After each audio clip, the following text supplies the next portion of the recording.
Hello, नमस्कार दोस्तों, decode exam में आप सभी का स्वागत है। Welcome to decode exam. आज की क्लास में हम लोग डिस्कस करेंगे मॉक टेस्ट सेकंड, जो कि यूपीपीसीएस प्रीलिम्स 2025 और आरओ एआरओ मेंस 2023 के लिए बहुत ही महत्वपूर्ण है। तो चलिए आज की क्लास को स्टार्ट करते हैं मेरे साथ, ऐश्वर्या सिंह के साथ। अगर क्लास में आपको किसी भी तरीके की प्रॉब्लम होती है या कहीं पर भी आपको डाउट होता है तो आप कमेंट बॉक्स में मुझे बता सकते हैं।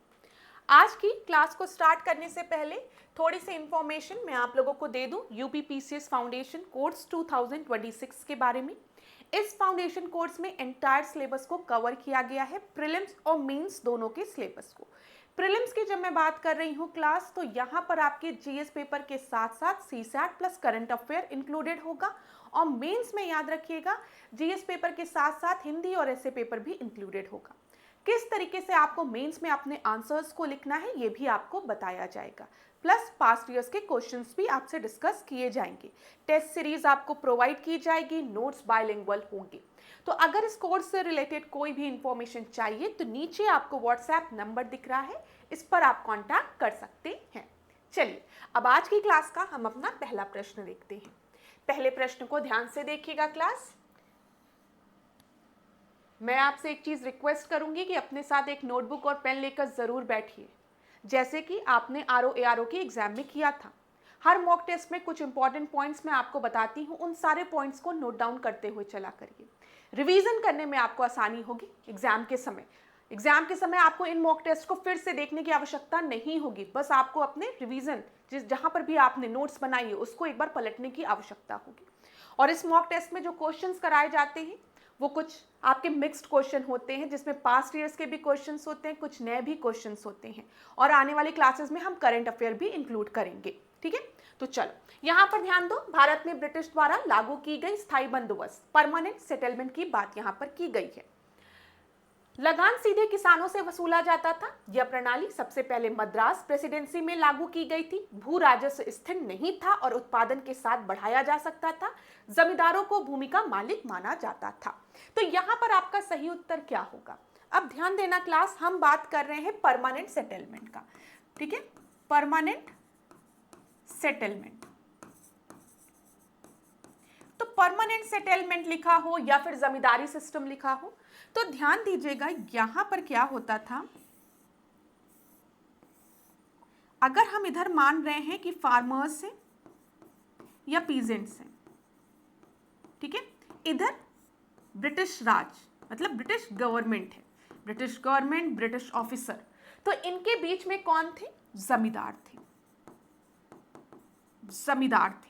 जो जमींदार हुआ करते थे वो रेवेन्यू को कलेक्ट करते थे, वो टैक्सेस रेवेन्यू कलेक्ट करते थे फार्मर्स से, और फिर उसको कलेक्ट करने के बाद वो उस रेवेन्यू को ले जाकर ब्रिटिश राज को, ब्रिटिश गवर्नमेंट को देते थे। तो जो पहला ऑप्शन दिया गया है, revenue was collected directly from the peasant, ये गलत है। ठीक है, ये गलत है। परमानेंट सेटलमेंट में ऐसा कुछ नहीं था। जमींदारी सिस्टम में, जमींदारी सिस्टम में किसका रोल था? जमींदारों का रोल था। The system was first implemented in Madras presidency, ये भी गलत है। जब हम बात करते हैं जमींदारी सिस्टम की, तो यहां पर आप याद रखिएगा बॉब, BOB, बॉब। तो ये जो सिस्टम था वो आपको देखने को मिलता था बिहार में, उड़ीसा प्रोविंस में और बंगाल में, इधर की तरफ देखने को मिलता था। क्लियर है? भू राजस्व स्थिर नहीं था और उत्पादन के साथ बढ़ाया जा सकता था। परमानेंट सेटलमेंट है, परमानेंट सेटलमेंट, स्थायी बंदोबस्त। तो यहां पर जो भू राजस्व था उसको परमानेंटली डिसाइड कर लिया गया था कि इतना तो भू राजस्व लेना ही है, इतना तो रेवेन्यू लेना ही है। ठीक है, 1/11 जो रेवेन्यू होता था वो किसके पास रहता था? बताइए। वो रेवेन्यू रहता था जमींदारों के पास। जो भी कलेक्टेड, मतलब जितना भी कलेक्शन हुआ है, और 10/11 ब्रिटिश राज के पास चला जाता था। तो यहां पे ये डिसाइडेड था, याद रखिएगा। फिर देखिए यहां पर जमींदारों को भूमि का मालिक माना जाता था। हाँ, जमींदारों को भूमि का मालिक माना जाता था। ये बिल्कुल सही है। तो यहाँ पर आपका सही उत्तर क्या हो गया? डी आपका सही उत्तर हो गया। इतनी चीज क्लियर हो गई होगी। अब क्लास कुछ और इंपॉर्टेंट पॉइंट्स को हम लोग डिस्कस कर लेते हैं, स्थायी बंदोबस्त से रिलेटेड और लॉर्ड कॉर्नवालिस से रिलेटेड, क्योंकि आपको पता है परमानेंट सेटलमेंट की जब हम बात करते हैं तो इसे 1793 में लॉर्ड कॉर्नवालिस द्वारा लाया गया था। तो एग्जाम में ये प्रश्न पूछे गए हैं जिनको कि हम वन लाइनर क्वेश्चन के फॉर्म में डिस्कस करने वाले हैं। स्थायी बंदोबस्त किसके शासनकाल में इसकी शुरुआत हुई थी? तो लॉर्ड कॉर्नवालिस, याद रखिएगा। आधुनिक भारत न्याय व्यवस्था का जन्मदाता किसे कहा जाता है? तो याद रखिएगा, न्याय व्यवस्था का आधुनिक भारत में जन्मदाता लॉर्ड कॉर्नवालिस को कहा जाता है। भारत में सिविल सेवा के संस्थापक किसे कहा जाता है? फादर ऑफ सिविल सर्विसेज, तो वो भी कॉर्नवालिस को कहा जाता है। स्थायी बंदोबस्त से कंपनी को क्या लाभ होता था बताओ? तो स्थायी लगान राजस्व की प्राप्ति एवं जमींदार के रूप में एक समर्थक वर्ग की प्राप्ति थी। कॉर्नवालिस भारत में व्यक्तिगत संपत्ति का निर्माण करने वाला नहीं बल्कि व्यक्तिगत संपत्ति का नाश करने वाला था। यह कथन किसके द्वारा बोला गया था? तो चार्ल्स मेटकाफ के द्वारा। ये याद रखिएगा, किसने कॉर्नवालिस को बोला था कि वो व्यक्तिगत संपत्ति का निर्माण करने वालों में से नहीं है, वो व्यक्तिगत संपत्ति का नाश करने वालों में से है। तो ये चार्ल्स मेटकाफ ने यूज किया था ये स्टेटमेंट कॉर्नवालिस के लिए। कॉर्नवालिस ने प्रशासनिक, न्यायिक, पुलिस एवं राजस्व के संबंध में नियमों की एक संहिता किस नाम से तैयार की थी? तो याद रखिएगा, कॉर्नवालिस कोड 1793 से। क्लास ये सारे प्रश्न विभिन्न परीक्षाओं में पूछे गए हैं। हम वन लाइनर क्वेश्चन के फॉर्म में इसको जल्दी जल्दी रिवाइज कर रहे हैं। यहाँ पर ध्यान दीजिएगा। अब इस प्रश्न को हम देखते हैं। दूसरा प्रश्न, मैंने आपसे कहा है ना, हर प्रश्न से रिलेटेड जितने और प्रश्न बन सकते हैं हम उनको भी डिस्कस करते हुए चलेंगे ताकि एक टॉपिक आपका रिवाइज हो जाए। अब यहाँ पर देखो, ब्रिटिश शासन के दौरान रैयतवाड़ी प्रणाली की बात की गई है, ठीक है, के संबंध में निम्नलिखित कथनों पर आपको विचार करना है। यह सबसे पहले मद्रास प्रेसिडेंसी में लागू की गई थी। अभी हमने देखा कि जब परमानेंट सेटलमेंट से रिलेटेड प्रश्न दिया गया था तो उसमें एक स्टेटमेंट दिया गया था कि ये सबसे पहले मद्रास प्रेसिडेंसी में लागू की गई थी। तो मैंने आपको बताया था नहीं, जब हम परमानेंट सेटलमेंट की बात करते हैं, जमींदारी सिस्टम की बात करते हैं, तो मेनली हम बंगाल, बिहार और उड़ीसा वाले प्रोविंस की बात करते हैं, ठीक है, थोड़ा सा उधर स्प्रेड था। लेकिन जब हम रैयतवाड़ी सिस्टम की बात करते हैं तो हाँ, यह सबसे पहले मद्रास प्रेसिडेंसी में ही लागू हुआ था यहाँ पर, ठीक है। इस प्रणाली के अंतर्गत राजस्व सीधे किसानों से वसूला जाता था। अब ध्यान देना, जब मैंने वहां पर पिरामिड बनाया था तो पिरामिड में वहां पर मैंने बीच में जमींदारों को बोला था कि जो जमींदार थे वो क्या करते थे, रेवेन्यू को, टैक्स को कलेक्ट करते थे किसानों से और फिर उसको ले जाकर ब्रिटिश राज को देते थे, ब्रिटिश गवर्नमेंट को देते थे। लेकिन रैयतवाड़ी सिस्टम में क्या हो गया, ये जो जमींदार की पोजीशन थी इसको हटा दिया गया। अब खाली दो ही लोग थे, एक आपके पीजेंट्स और दूसरा ब्रिटिश राज, ठीक है। और डायरेक्टली ये लोग यहाँ इनसे, जो आपके फार्मर्स हुआ करते थे, उनसे राजस्व वसूलते थे और उन्हीं को रैयत कहते थे, ठीक है। देखो, इस प्रणाली के अंतर्गत राजस्व सीधे किसानों, रैयतों से वसूला जाता था, बिल्कुल सही है। भू राजस्व स्थायी रूप से तय किया गया था और उसमें कोई बदलाव नहीं था। अब ध्यान देना क्लास, परमानेंट सेटलमेंट की जब मैंने बात की थी, स्थायी बंदोबस्त की, तो वहां पर जो भू राजस्व था वो आपका फिक्स था, लेकिन रैयतवाड़ी सिस्टम में भू राजस्व फिक्स नहीं था, ठीक है। यहां पर डिपेंड करता था कि कितनी पैदावार हो रही है। तो कौन कौन सा आपका स्टेटमेंट सही है, 1 और 2, ठीक है। तो यहां पर उपयुक्त में से कितने कथन सही हैं? केवल 2 स्टेटमेंट सही हैं। ध्यान दीजिएगा, इस पर जरूर ध्यान दिया करो क्योंकि आपकी मैम ध्यान नहीं देती है कि सही लिखा है कि नहीं सही लिखा है। ये मिस्टेक मेरे से बहुत होती है, ठीक है। और मैं आप लोगों को बड़ा ज्ञान देती हूँ कि क्या कमी रह गई देखो और सुधार करो, लेकिन जब मैं आपको पढ़ाती हूँ तो यहाँ पर सही लिखा है कि नहीं सही लिखा है, कभी कभी मिस्टेक कर देती हूँ। तो ध्यान दिया करिए आप लोग। यहाँ पर उपयुक्त में से कितने कथन सही हैं? केवल 2 कथन सही हैं, ये और ये। तीसरा स्टेटमेंट क्यों नहीं सही है? क्योंकि मैंने बता दिया कि जो स्टेटमेंट दिया है भू राजस्व स्थायी था, तो ये परमानेंट सेटलमेंट में था। चलो अब आगे बढ़ते हैं। यहां पर अच्छा, रैयतवाड़ी सिस्टम की जब हम बात करेंगे ना, तो आप थॉमस मुनरो का नाम याद रखिएगा, ये इंपॉर्टेंट चीज है। अब गांधी इरविन समझौता के संबंध में निम्नलिखित कथनों पर आपको विचार करना है। पहला है, ब्रिटिश सरकार ने सभी राजनीतिक बंदियों को रिहा करने पर सहमति दी थी, जिनमें हिंसात्मक कार्यों के लिए दोषी व्यक्ति भी शामिल थे। ठीक है। भारतीय राष्ट्रीय कांग्रेस ने अगले गोलमेज सम्मेलन में भाग लेने पर सहमति दी। और तीसरा है, इस समझौते के परिणाम स्वरूप भगत सिंह की मृत्युदंड की सजा को तुरंत कम कर दिया गया। अब गांधी इरविन समझौते की बात हो रही है। फर्स्ट राउंड टेबल कॉन्फ्रेंस जो हुई थी उसमें इंडियन नेशनल कांग्रेस ने पार्टिसिपेट नहीं किया था, ये आप सभी को पता है। फर्स्ट राउंड टेबल कॉन्फ्रेंस में आईएनसी ने पार्टिसिपेट नहीं किया था। क्यों नहीं किया था? क्योंकि आईएनसी ने भारत में सविनय अवज्ञा आंदोलन की शुरुआत कर दी थी और भारत में सिविल डिसोबीडियंस मूवमेंट स्टार्ट हो गया था। कोई बात नहीं, फर्स्ट राउंड टेबल कॉन्फ्रेंस आपका हुआ, लेकिन उसका कोई कंक्लूजन नहीं निकल पाया। क्यों नहीं निकल पाया? क्योंकि इंडियन नेशनल कांग्रेस जो भारत की आज एक मेजर पार्टी है, जब वही उस कॉन्फ्रेंस में नहीं बैठेगी तो उस कॉन्फ्रेंस का कोई भी कंक्लूजन नहीं निकलेगा। तो इसीलिए इंग्लैंड से फोन घुमाया गया वॉइसरॉय के पास, उस समय वॉइसरॉय था इरविन, और बोला गया कि किसी भी तरीके से सेकेंड राउंड टेबल कॉन्फ्रेंस में ये चीज इंश्योर करो कि आईएनसी भी पार्टिसिपेट करे। ठीक है। तो इरविन के पास जब कॉल आया तो इरविन ने कहा अब आईएनसी कैसे पार्टिसिपेट करेगी, भारत में तो आईएनसी ने सविनय अवज्ञा आंदोलन की शुरुआत कर दी है। तो इरविन ने सोचा चले महात्मा गांधी के साथ एक पैक्ट साइन करते हैं जिसमें उनकी कुछ जो डिमांड्स हैं उनको पूरा करते हैं और उनको राजी करते हैं कि इस सविनय अवज्ञा आंदोलन को थोड़े दिन के लिए रोक के चलिए इंग्लैंड चलिए। ठीक है। तो यहाँ पर गांधी इरविन पैक्ट जो साइन होता है उसमें डिमांड की जाती है कि जो बंदी हैं, जिनको आपने जेल में बंद करके रखा है, उनको रिहा करिए, लेकिन यहाँ पर एक टर्म्स एंड कंडीशंस लगा दी जाती है कि जो आपके बंदी राजनीतिक बंदी है, ठीक है, जो किसी क्राइम में, मर्डर में या रिवॉल्यूशनरी एक्टिविटीज में नहीं इन्वॉल्व है, ठीक है, उन्हीं को बस रिहा किया जाएगा। क्रांतिकारी गतिविधियों में या हिंसात्मक कार्यों में अगर कोई दोषी है तो उसको रिहा नहीं किया जाएगा। तो ब्रिटिश सरकार ने सभी राजनीतिक बंदियों को रिहा करने पर सहमति दी, जिनमें हिंसात्मक कार्यों के लिए दोषी व्यक्ति भी शामिल थे? नहीं, ऐसा नहीं था। ठीक है। दूसरा देखिए, भारतीय राष्ट्रीय कांग्रेस ने अगले गोलमेज सम्मेलन में भाग लेने पर सहमति जताई। बिल्कुल सही है।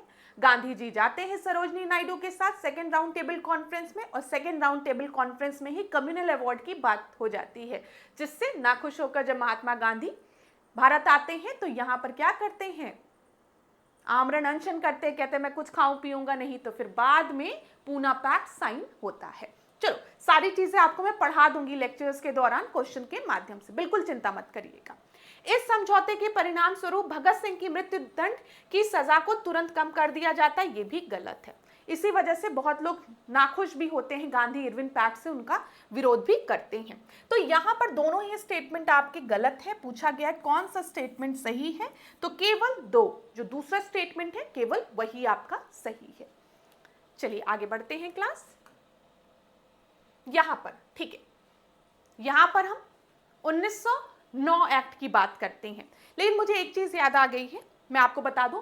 कल के टेस्ट में, मॉक टेस्ट 1 में, ठीक है, आप में से जो भी स्टूडेंट नोट्स बना रहे हैं उसमें ध्यान से देखिएगा कि जब मैंने आपको धर्म सभा के बारे में बताया है तो मैंने आपको बताया राधाकांत देव द्वारा इसे स्थापित किया गया था।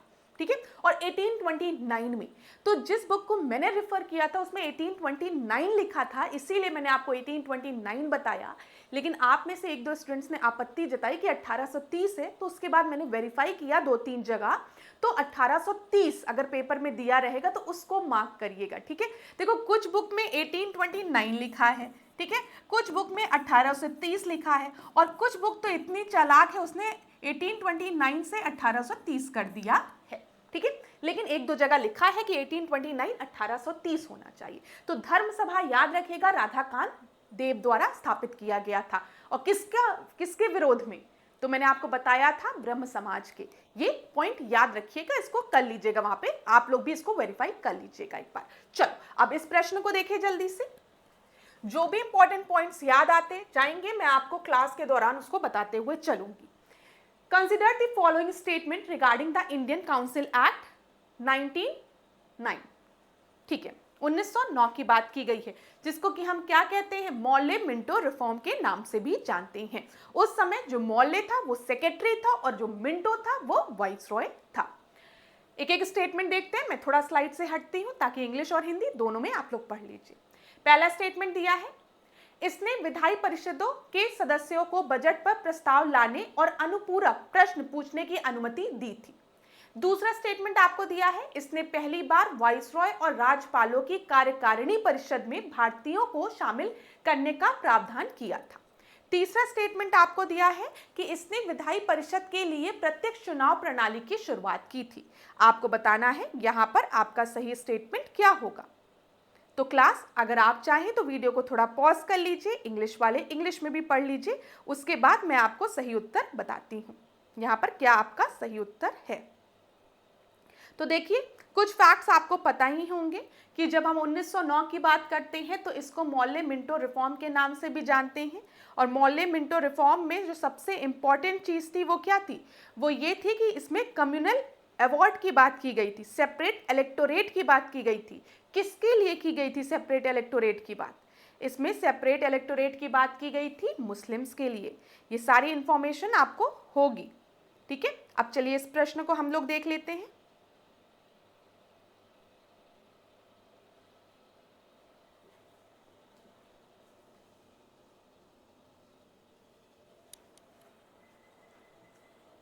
तो इस क्वेश्चन को हम लोग डिस्कस कर रहे थे। इसको यहाँ पर जो पॉइंट्स दिए गए हैं क्लास, अभी वॉइस में कोई इश्यू नहीं हो रहा होगा, ठीक है। हाँ, तो यहाँ पर ध्यान दीजिएगा। It allowed the member of legislative council to move resolution on the budget and ask the supplementary question. 1909 act की बात कर रहे हैं, मैंने आपको बता दिया, जिसको कि हम लोग मॉर्ले मिंटो रिफॉर्म कहते हैं, ठीक है। और यहाँ से जो बेसिक क्वेश्चन हर बार पूछा जाता है, मतलब एक जो सिंपल सा क्वेश्चन जो ज्यादातर परीक्षाओं में पूछा जाता है, हर साल कहना गलत हो जाएगा, मतलब विभिन्न परीक्षाओं में कई बार पूछा गया है, तो वो आपका वही वाला है, सेपरेट इलेक्टोरेट वाला, कि मुस्लिम्स के लिए पहली बार सेपरेट इलेक्टोरेट की बात कहाँ की गई थी, तो वो मॉर्ले मिंटो रिफॉर्म में की गई थी। अब यहाँ पर इन पॉइंट्स को पहले हम लोग देख लेते हैं। इसने विधायी परिषद के सदस्यों को बजट पर प्रस्ताव लाने और अनुपूरक प्रश्न पूछने की अनुमति दी थी, ये बिल्कुल सही है, ध्यान दीजिएगा। सप्लीमेंट्री क्वेश्चन की जब हम बात करते हैं तो इसने अनुमति दी थी, ठीक है। It provided for the first time the inclusion of Indian in the Executive Council of Viceroy and Governor. पहली बार वाइसरॉय और राज्यपाल की कार्यकारिणी परिषदों में भारतीयों को शामिल करने की बात कही गई थी। और यहाँ पर याद रखिएगा, जो पहले भारतीय शामिल हुए थे उनका नाम क्या था? एसपी सिन्हा था, सत्येंद्र प्रसाद सिन्हा। ये भी पूछा जा सकता है आपसे परीक्षा में, तो ये भी याद रखिएगा, सत्येंद्र प्रसाद सिन्हा का नाम। इसने विधायी परिषद के लिए प्रत्यक्ष चुनाव प्रणाली की शुरुआत की थी? नहीं, ये बिल्कुल गलत है। प्रत्यक्ष चुनाव प्रणाली की शुरुआत नहीं, अप्रत्यक्ष चुनाव प्रणाली कही जा सकती है। तो यहाँ पे ये जो टर्म लिखा है ना, it introduce the direct election, ये गलत है। तो यहाँ पर आपका सही उत्तर क्या हो जाएगा?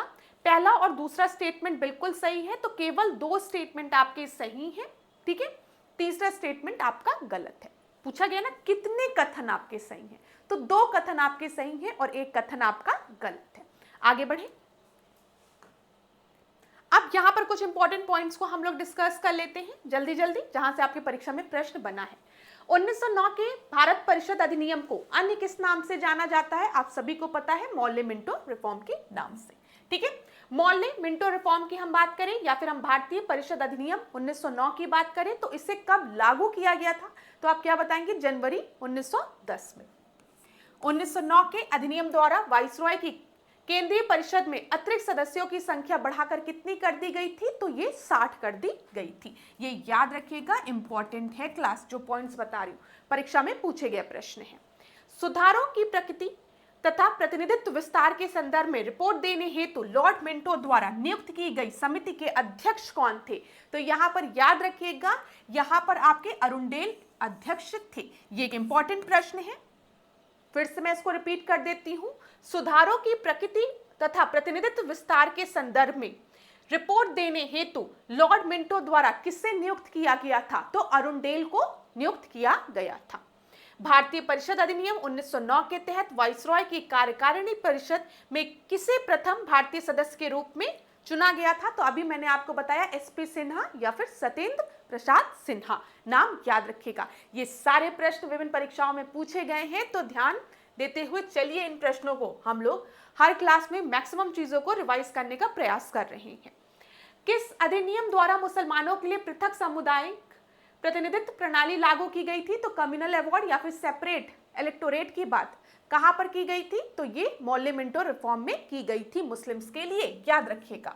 सांप्रदायिक प्रतिनिधित्व की व्यवस्था द्वारा भविष्य में देश विभाजन की आधारशिला तैयार करने वाला अधिनियम कौन सा था? तो ये आपका मौल्य मिंटो रिफॉर्म था, 1909 का एक्ट था। राजेंद्र प्रसाद ने कहा भी था कि पाकिस्तान की नींव जो थी वो मौल्य मिंटो रिफॉर्म में रख दी गई थी। अच्छा, सेपरेट इलेक्टोरेट की जब हम बात करते हैं तो इसका मतलब क्या होता है? देखिए क्लास, यहाँ पर ध्यान दीजिएगा, जब हम सेपरेट इलेक्टोरेट की बात कर रहे हैं तो जैसे कोई आपका प्रोविंस है, वहां पर मेजॉरिटी में मुस्लिम्स हैं, ठीक है, मुस्लिम मेजॉरिटी ज्यादा है, तो यहां पर इलेक्शन में जो लोग खड़े होंगे एज अ लीडर, जो आपके रिप्रेजेंटेटिव खड़े होंगे वो मुस्लिम होंगे, ठीक है, और उनको जो लोग वोट देंगे वो भी मुस्लिम होंगे।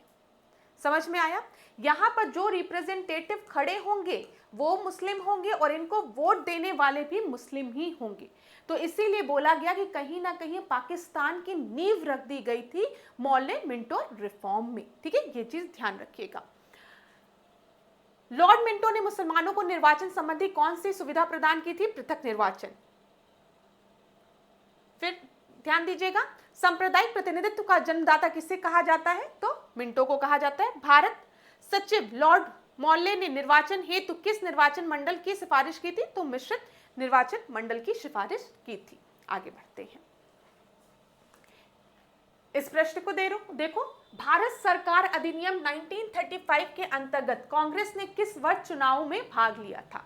तो बताइए, कांग्रेस ने किस वर्ष चुनाव में भाग लिया था? 1937 में भाग लिया था। और आप सभी को पता होना चाहिए कुछ समय बाद आईएनसी जो है वो रिजाइन कर देती है। क्यों? क्योंकि जो उस समय का लॉर्ड लिंथगो था वो इंडियन नेशनल कांग्रेस से बिना पूछे ही ये अनाउंसमेंट कर देता है कि जो आईएनसी है, मतलब बिना आईएनसी से पूछा नहीं, और ऐसे ही अनाउंसमेंट कर दिया कि जो भारत है वो सेकेंड वर्ल्ड वॉर में ब्रिटिशर्स का साथ देंगी, ठीक है, जैसे कि इन्होंने फर्स्ट वर्ल्ड वॉर में दिया था। इंडियन नेशनल कांग्रेस कहती है ये कौन सी बात होती है? तब की बात दूसरी थी जब फर्स्ट वर्ल्ड वॉर हो रहा था। आज स्थिति दूसरी है। आज आपको हमसे एक बार पूछना चाहिए था इतना बड़ा अनाउंसमेंट करने के पहले, हम इस्तीफा देते हैं। चलो अब आगे देखते हैं, यहां पर कुछ प्रश्न देखते हैं। भारत शासन अधिनियम 1935 के अंतर्गत अवशिष्ट शक्तियां केंद्रित थी, ठीक है। यहां पर अगर हम देखें रेसिडरी पावर किसके पास थी? तो याद रखिएगा वाइसरॉय के पास थी, गवर्नर जनरल के पास थी, कई बार पूछा गया है। किस अधिनियम के द्वारा अंग्रेजों ने अखिल भारतीय संघ फेडरल, ठीक है, ये ऑल फेडरल स्ट्रक्चर की बात की थी, ये याद रखिएगा। तो ये हमने गवर्नमेंट ऑफ इंडिया एक्ट 1935 में फेडरलिज्म की बात की गई थी, फेडरल स्ट्रक्चर की बात की गई थी, संघ की बात की गई थी। भारत शासन अधिनियम 1935 में विषयों को विभाजित किया गया था संघ सूची, राज सूची और समवर्ती सूची में। अभी भी आपको पता है हमारे संविधान में 3 लिस्ट की हम बात करते हैं, यूनियन लिस्ट, स्टेट लिस्ट और कॉन्करेंट लिस्ट, ठीक है। तो सेम हमने इसको कहां से अडॉप्ट किया है? गवर्नमेंट ऑफ इंडिया एक्ट 1935 से। कभी परीक्षा में प्रश्न पूछ लिया तो ये चीज क्लियर है। चल, किस अधिनियम के द्वारा संघीय न्यायालय की स्थापना का प्रावधान किया गया था? तो यहां पर याद रखिएगा फेडरल कोर्ट की स्थापना का प्रावधान गवर्नमेंट ऑफ इंडिया एक्ट 1935 के तहत किया गया था। किस अधिनियम द्वारा भारत को लिखित संविधान देने का प्रयास किया गया था? तो ये भी 1935 के एक्ट के तहत किया गया था। ये सारे प्रश्न परीक्षाओं में पूछे गए हैं। आगे बढ़े, भारत शासन अधिनियम 1935 में ब्रिटिश भारत से संबंधित कुल अनुच्छेद तथा अनुसूचियां कितनी थी?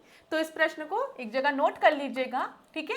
तो यहां पर ध्यान दीजिएगा 321 अनुच्छेद थे और 10 अनुसूचियां थी, ठीक है। वह अधिनियम जिसके द्वारा भारत में संघात्मक सरकार फेडरल स्ट्रक्चर की बात की गई है, तो ये 1935 एक्ट के तहत। 1935 के अधिनियम में अखिल भारतीय संघ में सम्मिलित होना किसके लिए अनिवार्य था? तो ब्रिटिश भारतीय प्रांतों के लिए। 1935 के अधिनियम में अखिल भारतीय संघ में सम्मिलित होना ऐच्छिक था भारतीय राजाओं के लिए। अगर भारतीय राजा चाहें तो वो सम्मिलित हो सकते हैं, नहीं तो वो अलग भी रह सकते हैं। ठीक है, तो ये याद रखिएगा। किसके लिए अनिवार्य था? तो ब्रिटिश भारतीय प्रांतों के लिए, जो प्रोविंस था। ठीक है, 1935 के अधिनियम में अखिल भारतीय संघ में किसको शामिल होना अनिवार्य नहीं था? तो वो जो राजा लोग थे, जो प्रिंसली स्टेट्स थे। भारत सरकार अधिनियम 1935 के अधीन संघ में सम्मिलित होने वाली सभी रियासतों के शासक के लिए अनिवार्य था अंगीकरण विलय पत्र पर हस्ताक्षर करना। ये परीक्षा में कुछ पूछे गए प्रश्न थे जिनको कि हमने डिस्कस किया। अभी और भी प्रश्न हैं, इसको भी जल्दी जल्दी देख लेते हैं। देखिए क्लास, 1935 के अधिनियम के बारे में किसने कहा था कि एक कार जिसका ब्रेक तो है पर इंजन ही नहीं है। तो 1935 के एक्ट के बारे में कि ये एक ऐसी कार है जिसमें क्या है, ब्रेक तो है लेकिन इंजन ही नहीं है। ये स्टेटमेंट दिया गया था जवाहरलाल नेहरू द्वारा, याद रखिएगा। पंडित जवाहरलाल नेहरू ने किस अधिनियम को गुलामी का अधिकार पत्र या दास्ता का आज्ञा पत्र कहा था? तो 1935 एक्ट को। किस वाइसरॉय ने कहा था कि भारत शासन अधिनियम 1935 इसलिए पास किया गया क्योंकि हम समझते थे कि भारत पर अंग्रेजी प्रभुत्व बरकरार रखने का यह सर्वोत्तम तरीका है। तो ये स्टेटमेंट दिया गया था लॉर्ड लिविंथगो द्वारा, ये भी याद रखिएगा। 1919 का अधिनियम भारतीयों के लिए बेड़ियों का नया जाल था। यह कथन किसके द्वारा दिया गया है 1919 के बारे में? तो सुभाष चंद्र बोस द्वारा दिया गया है। ये कुछ हम लोग वन लाइनर क्वेश्चन हमने देखा जो कि आपके विभिन्न परीक्षाओं में पूछे गए थे। अब अगले प्रश्न को देखते हैं। संसद के सदनों के संबंध की बात की गई है, करने के संबंध में निम्नलिखित कथनों पर आपको विचार करना है। भारतीय संविधान के अनुच्छेद 84 के तहत राष्ट्रपति को प्रत्येक सदन को बुलाने का अधिकार दिया गया है। दूसरा स्टेटमेंट है, संसद के 2 सत्रों के बीच अधिकतम अंतराल 6 महीने से अधिक नहीं हो सकता है। ठीक है, फिर तीसरा स्टेटमेंट दिया गया है, भारतीय संविधान के अनुच्छेद 108 के तहत राष्ट्रपति दोनों सदनों की संयुक्त बैठक बुला सकता है। चौथा दिया गया है, भारतीय संसद के इतिहास में संयुक्त बैठकें केवल 2 बार बुलाई गई है। तो यहाँ पर आपको बताना है कि कौन कौन से कथन सही है। तो क्लास देखिए, सबसे पहले आपको पता है कि जब हम ज्वाइंट सेशन की बात करते हैं जिसमें राज्यसभा और लोकसभा दोनों बैठती हैं, तो कुछ डेडलॉक्स होते हैं उनको रिजॉल्व करने के लिए। अभी तक अगर हम देखें तो 2 बार नहीं 3 बार ज्वाइंट सेशन हो चुका है। तो ये स्टेटमेंट तो आपका बिल्कुल गलत है, तो इसको हटा ही दो यहाँ से। ठीक है, कौन कौन सा सही है ये पूछा गया है। फिर राष्ट्रपति बुलाता है किस आर्टिकल के तहत? तो 108 में बोला गया है कि अगर राष्ट्रपति चाहे तो दोनों सदनों की संयुक्त बैठक बुला सकता है, लेकिन संयुक्त बैठक की अध्यक्षता कौन करेगा? लोकसभा का जो स्पीकर है वो उसकी अध्यक्षता करेगा। तो तीसरा स्टेटमेंट तो आपका बिल्कुल सही है, वो यहाँ पर दिया गया है। तो हम मान के चल रहे हैं कि हमारा डी उत्तर सही है। एग्जाम में भी तो ऐसे ही आंसर को सॉल्व निकालते हो के आंसर क्या है? संसद के 2 सत्रों के बीच में अधिकतम अंतराल 6 महीने से अधिक नहीं हो सकता है, ये बिल्कुल सही है। ठीक है, पार्लियामेंट की जब हम बात करते हैं तो 2 सेशंस के बीच में जो अंतराल है वो 6 महीने से अधिक नहीं होना चाहिए। ये स्टेटमेंट बिल्कुल सही दिया गया है। अनुच्छेद 84 के तहत राष्ट्रपति को प्रत्येक सदन बुलाने का अधिकार है, नहीं, ये 85 के तहत है। तो यहाँ पर आपका सही उत्तर क्या हो जाएगा? डी आपका सही उत्तर हो जाएगा। ठीक है, क्लियर है? तो देखिए अच्छा प्रश्न है, इसमें कई चीजें हमने रिवाइज की। ज्यादातर प्रश्न बनता है कि ज्वाइंट सेशन कौन बुलाता है, तो बताया जाता है कि राष्ट्रपति द्वारा बुलाया जाता है। किस अनुच्छेद के तहत? 108 अनुच्छेद के तहत। कौन उसकी अध्यक्षता करता है? बुलाता राष्ट्रपति है, लेकिन लोकसभा का जो स्पीकर है, अध्यक्ष है, वो उसकी अध्यक्षता करता है। फिर पूछा जाता है कि क्या मनी बिल के केस में या फिर कॉन्स्टिट्यूशनल अमेंडमेंट के केस में ज्वाइंट सेटिंग बुलाई जा सकती है, ज्वाइंट सेशन बुलाया जा सकता है? नहीं बुलाया जा सकता है। ठीक है, ये चीज याद रखिएगा, ना मनी बिल के केस में ना कॉन्स्टिट्यूशनल अमेंडमेंट केस में। ये कंफ्यूज करने के लिए पेपर में आपको दिया रहता है अगर आपने पास्ट ईयर्स के क्वेश्चंस को देखा है। ठीक है, ये याद रखिएगा। अभी तक 3 बार बुलाया गया है, 2 बार नहीं। चलो इस प्रश्न को देखते हैं, अगले प्रश्न को। क्या दिया गया है? संसदीय कार्यवाही के संदर्भ में एडजर्नमेंट साइन डाई शब्द का सबसे उपयुक्त वर्णन क्या है? तो यहां पर दिया गया, राष्ट्रपति द्वारा संसद को सत्र के दौरान स्थगित करना, संसद की बैठक को अनिश्चित काल के लिए समाप्त करना, बिना पुनः बैठक की कोई तारीख बताए, लोकसभा को उसके निर्धारित कार्यकाल से पहले भंग करना, या संसद की बैठक को कुछ घंटे या दिन के लिए स्थगित करना। तो यहाँ पर ध्यान दीजिएगा, संसद की बैठक को अनिश्चित काल के लिए समाप्त करना, ठीक है, बिना पुनः बैठक की कोई तारीख बताए, इसको हम क्या कहते हैं, एडजर्नमेंट साइन डाई। यहाँ पर ये शब्द भी जोड़ दिया जाता है कि क्या है, संसद की जो बैठक है उसको अभी अनिश्चित काल के लिए समाप्त किया जाता है, अभी अगली तारीख नहीं बताई गई है। ये क्लियर हो गया? तो यहां पर बी आपका सही उत्तर है। आगे देखिए क्लास, इस प्रश्न को देखिए, एडजर्नमेंट की बात की गई है और प्रोरोगेशन की बात की गई है। ध्यान दीजिएगा कि बीच में अंतर से संबंधित निम्नलिखित कथनों पर विचार करना है। जब हम स्थगन की बात करेंगे, एडजर्नमेंट की बात करेंगे, ध्यान दीजिएगा, किसी बैठक को समाप्त करता है, स्थगन किसी बैठक को समाप्त करता है, जबकि प्रोरोगेशन सदन के पूरे सत्र को समाप्त करता है। ठीक है, सेशंस होते हैं ना, बताओ, मॉनसून सेशन होता है तो हर सेशन में सिटिंग्स होती हैं, बैठक होती है ना, बैठक होगी, हर सेशन में बैठक होगी। ठीक है, तो रोज की बैठक समाप्त होगी ना, रोज की बैठक समाप्त होगी, उसकी बात यहां की गई है। तो स्थगन किसी बैठक को समाप्त करता है। अब मेंबर ऑफ पार्लियामेंट्स गए, लोकसभा के मेंबर गए, बैठक हुई आज की। ठीक है, जब एडजर्न की बात बोला गया, एडजर्नमेंट, तो मतलब आज की बैठक खत्म। ठीक है, आज की बैठक खत्म, आज की सिटिंग खत्म। जबकि प्रोरोगेशन सदन के पूरे सत्र को, पूरे सेशन को, मॉनसून सेशन खत्म, पूरे सेशन को ही खत्म करने की बात कही जाती है। ये बिल्कुल सही है। स्थगन पीठासीन अधिकारी द्वारा किया जाता है। जब हम बात करते हैं एडजर्नमेंट की, तो एडजर्नमेंट जो है, जो पीठासीन अधिकारी है, जो प्रिसाइडिंग ऑफिसर है, वो करता है कि आज की जो सिटिंग है, आज की जो बैठक है, उसको हम यहीं पर समाप्त करते हैं। बिल्कुल सही है, कोई दिक्कत नहीं है। ठीक है, जबकि प्रोरोगेशन भारत के राष्ट्रपति द्वारा किया जाता है। जब हम प्रोरोगेशन की बात करते हैं तो उसको भारत का राष्ट्रपति करता है, मतलब एक जो पूरा सेशन है उसको कौन समाप्त करेगा, उसे राष्ट्रपति द्वारा समाप्त किया जाएगा, पार्लियामेंट के सेशन को। और जब हम सिटिंग की बात करेंगे तो सिटिंग तो रोज होगी, तो उसको कौन समाप्त करेगा, जो भी प्रिसाइडिंग ऑफिसर है। बिल्कुल सही है। स्थगन और प्रोरोगेशन दोनों से सदन के समक्ष लंबित सभी विधेयक समाप्त हो जाते हैं। याद रखिएगा, यहां पर क्या बोला गया है, एडजर्नमेंट और प्रोरोगेशन से कोई भी विधेयक, कोई भी बिल है तो वो समाप्त हो जाएगा नहीं, बिल्कुल गलत है। ठीक है, बिल कब आपका समाप्त होता है, जब डिसोल्यूशन होता है। ठीक है, जब डिसॉल्व कर जाता है हाउस। मैंने आपको बताया था ना कि आपको एक चीज याद रखनी है, पहले के लेक्चर्स में, आरओ एआरओ के लेक्चर्स में, जो पहले की मॉक टेस्ट सीरीज थी, उसमें मैंने आपको बताया था एक चीज कि जब भी कोई बिल जिसको लोकसभा ने छू दिया, ठीक है, और लोकसभा आपकी डिसॉल्व कर गई, तो उस कंडीशन में वो बिल भी आपका डिसॉल्व हो जाएगा।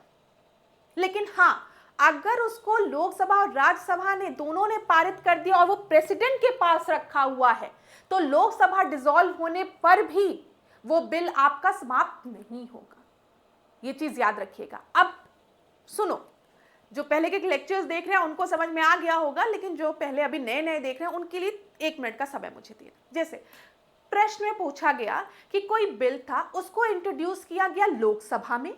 ठीक है, लोकसभा ने उस बिल को पास कर दिया है और वो बिल आपका राज्यसभा में पेंडिंग है, पड़ा है। ठीक है, इतने में लोकसभा जो है वो आपकी डिसॉल्व कर जाती है, तो बिल का क्या होगा, ये प्रश्न पूछा गया। तो आपके दिमाग में आएगा कि ठीक है, लोकसभा ने तो पास कर दिया उसको, अब राज्यसभा में पेंडिंग है, तो क्या दिक्कत है, पेंडिंग रहने दो। नहीं, ऐसा नहीं होता। उस बिल को लोकसभा ने छू दिया है, भले पास कर दिया है, राज्यसभा में अभी पेंडिंग है, तो वो बिल आपका डिसॉल्व हो जाएगा। ठीक है, अगर कोई बिल जो है वो राज्यसभा में इंट्रोड्यूस किया गया था, राज्यसभा ने उसको पास कर दिया है और वो लोकसभा में पेंडिंग है, पड़ा हुआ है, तो उस समय अगर लोकसभा डिसॉल्व होगी तो क्या होगा, तो फिर से समझो कि लोकसभा ने उसको छू दिया है, ठीक है, और लोकसभा के पास पड़ा हुआ है, लोकसभा डिसॉल्व कर गई तो बिल भी आपका खत्म हो जाएगा। समझ में आ गया। लेकिन अगर दोनों हाउसेज ने उसको पास कर दिया और राष्ट्रपति के पास पड़ा हुआ है तो उस कंडीशन में वो बिल आपका डिसॉल्व नहीं होगा, ठीक है, ये याद रखिएगा। यहां पर स्थगन और प्रोरोगेशन दोनों से सदन के समक्ष लंबित सभी विधेयक समाप्त नहीं होते हैं, ये स्टेटमेंट गलत है। विधेयक कब समाप्त होते हैं? जब लोकसभा आपकी डिसॉल्व करती है। तो यहां पर आपका सही उत्तर क्या हो जाएगा? कौन कौन से कथन सही है? पहला और दूसरा सही है, तीसरा आपका गलत है। चल आगे बढ़ते हैं क्लास। इस प्रश्न को देखो, संविधान की संशोधनीयता के संबंध में निम्नलिखित में से कौन सा कथन आपका गलत है? तो विच of the following statement is incorrect regarding the amendability of the constitution? पहला स्टेटमेंट दिया है, ऐसा संविधान जिसे बहुत आसानी से बदला या संशोधित किया जा सकता है उसे अक्सर लचीला कहा जाता है, ठीक है। ऐसा संविधान जिन्हें संशोधित करना बहुत मुश्किल होता है उन्हें कठोर कहा जाता है। तीसरा, भारतीय संविधान एक कठोर संविधान का उदाहरण है। और चौथा दिया है, सभी सही है। ध्यान दीजिएगा। अब क्लियर है कि अगर कोई भी कॉन्स्टिट्यूशन है उसको इजीली अमेंड कर दिया जाए तो वो आपका क्या होगा? वो आपका फ्लेक्सिबल होगा। अगर किसी में अमेंडमेंट संशोधन करना आसान नहीं है तो वो रिजिड होगा, ठीक है। और जब हम भारतीय संविधान की बात करते हैं तो ये ना आपका कठोर है ना आपका फ्लेक्सिबल है, इसे हम मिक्सचर कहते हैं कि दोनों का मिक्सचर है।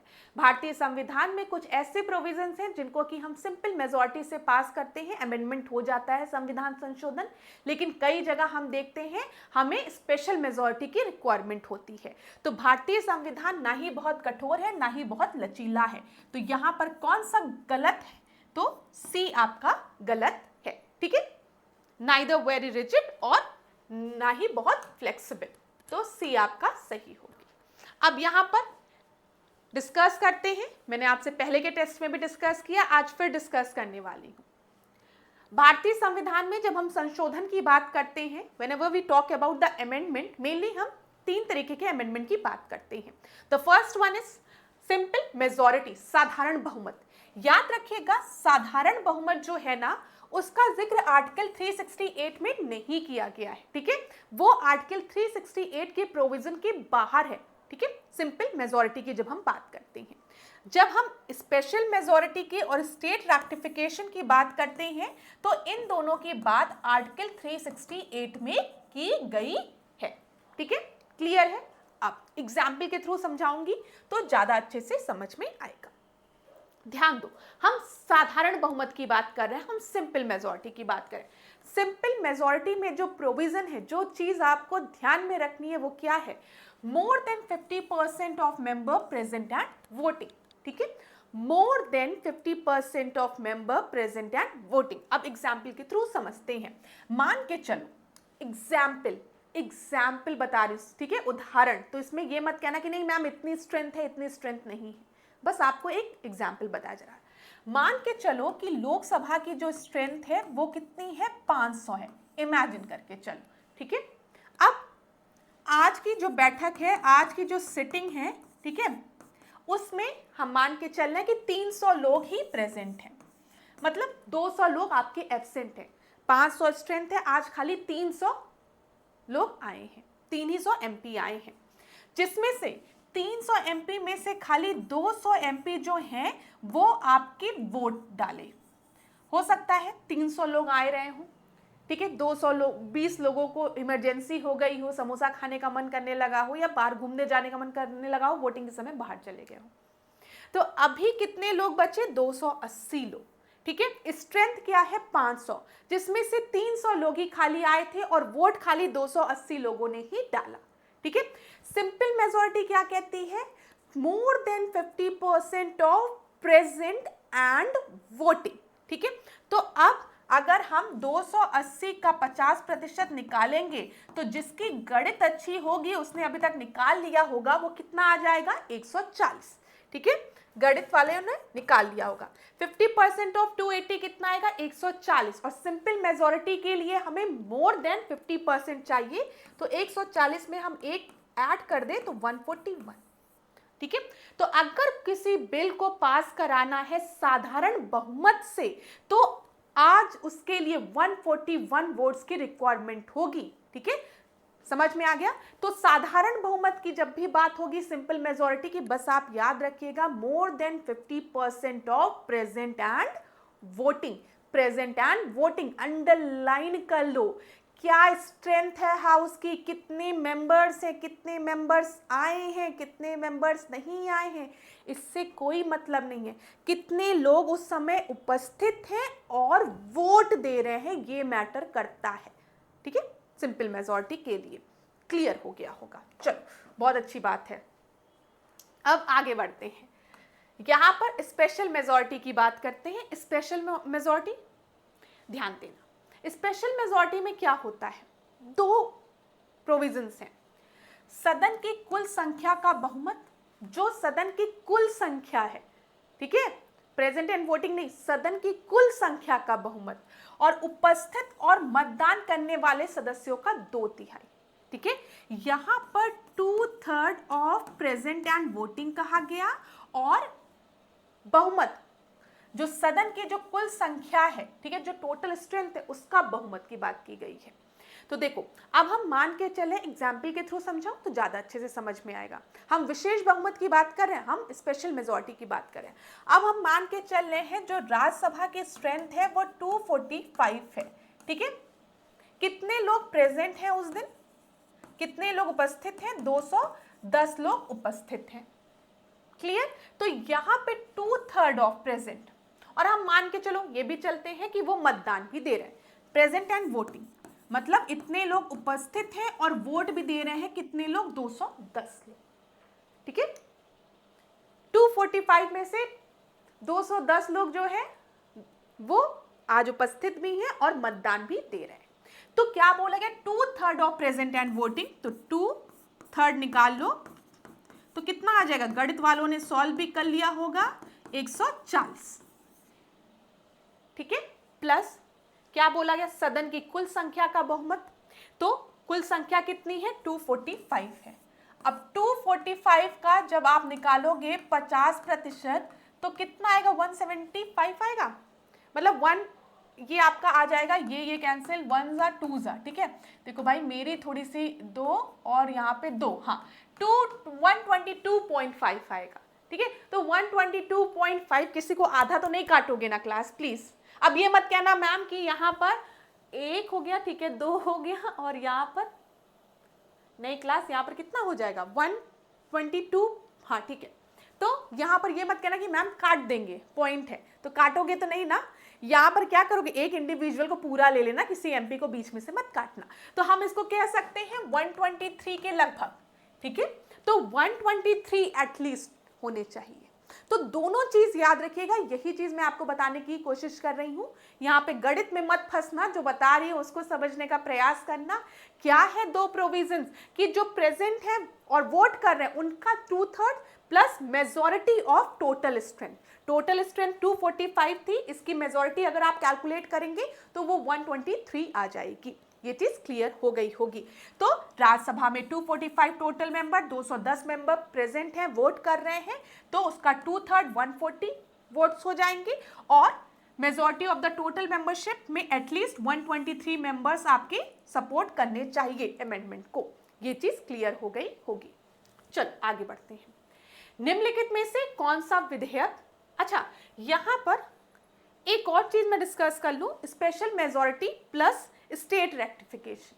ठीक है, स्टेट की रेक्टिफिकेशन की जरूरत कब होती है, राज्यों का अनुमोदन की आवश्यकता कब होती है, जब भी संघीय ढांचा में किसी परिवर्तन की बात करते हैं।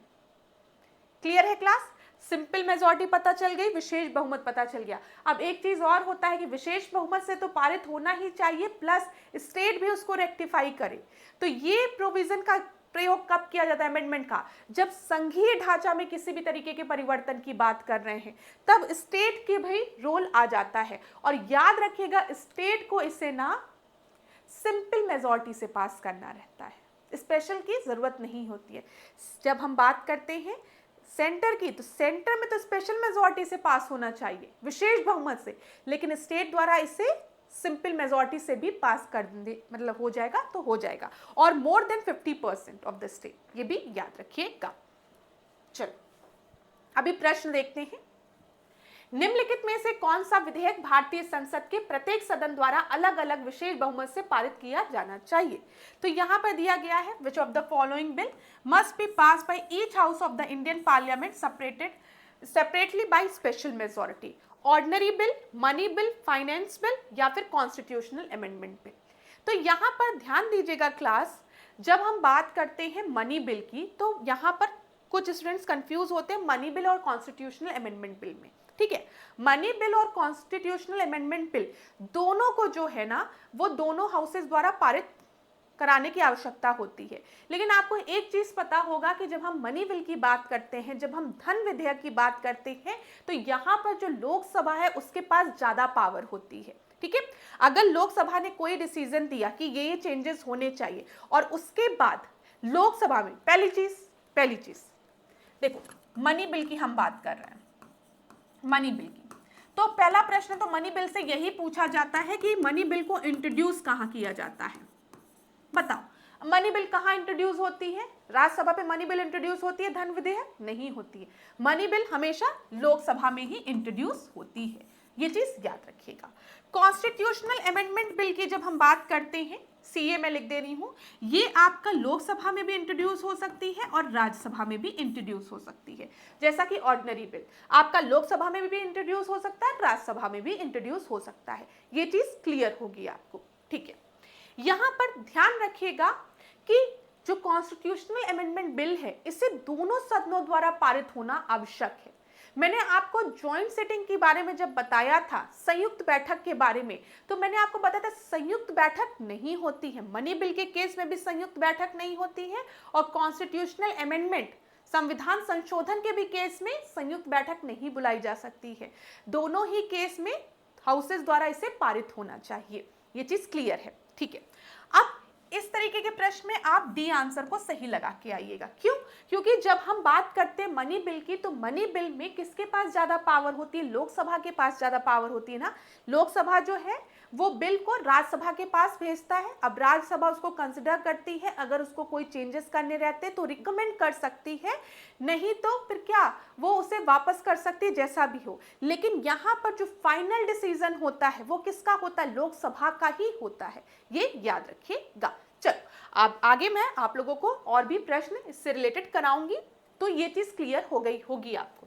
कहीं पर भी कोई भी कंफ्यूजन होता है क्लास, तो मुझे कमेंट बॉक्स में आप लोग जरूर बताइएगा। ठीक है, अच्छा, एक 1860 अभी याद आ गया मुझे, ध्यान रखिएगा।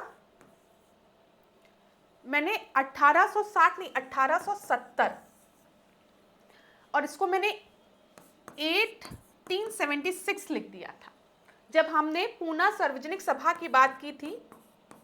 पूना सार्वजनिक सभा, हमने एमजी रनाडे के बारे में बोला था ना, डिस्कस किया था। तो वहां पर पूना सार्वजनिक सभा की स्थापना उनके द्वारा कब की गई है? 1870 में की गई है। यहाँ पे 6 नहीं 70 होगा, इसको अगर कहीं पे लिखा है तो सही कर लो। चलो आगे बढ़ते हैं, इस प्रश्न को देखते हैं। जो भी पॉइंट याद आते जाते हैं तुम लोगों को बताती जाती हूँ, नोट करते हुए चलते रहो। ठीक है, रिवीजन करने में आसानी रहेगी। निम्नलिखित में से किस अनुच्छेद को संसद के साधारण बहुमत से संशोधित किया जा सकता है? सिंपल मेजोरिटी की बात की गई है क्लास, सिंपल मेजोरिटी, साधारण बहुमत। साधारण बहुमत क्या है? More than 50% of present and voting. ठीक है, यही तो है साधारण बहुमत। तो यहाँ पर आर्टिकल 2 और आर्टिकल 3 की जब हम बात करते हैं, दोनों को साधारण बहुमत द्वारा पारित किया जा सकता है, याद रखिएगा। तो यहां पर आपका सही उत्तर क्या हो जाएगा? डी आपका सही उत्तर हो जाएगा। ऐसे पर प्रश्न भी परीक्षा में पूछे जाते हैं, जहां पर आपको पता है जब हम आर्टिकल 2 और 3 की बात करते हैं तो यहां पर नए स्टेट के फॉर्मेशन की, एडमिशन की बात की जाती है। ठीक है, और ये भी याद रखिएगा आर्टिकल 2 और 3 को जब हम साधारण बहुमत के तहत इसमें परिवर्तन ला रहे हैं तो ये क्या इंगित करता है, ये क्या इंडिकेट करता है? ये आर्टिकल 368 के प्रोविजन के अंतर्गत नहीं आता है। तो ये भी पॉइंट याद रखिएगा। ठीक है क्लास, आगे बढ़ते हैं।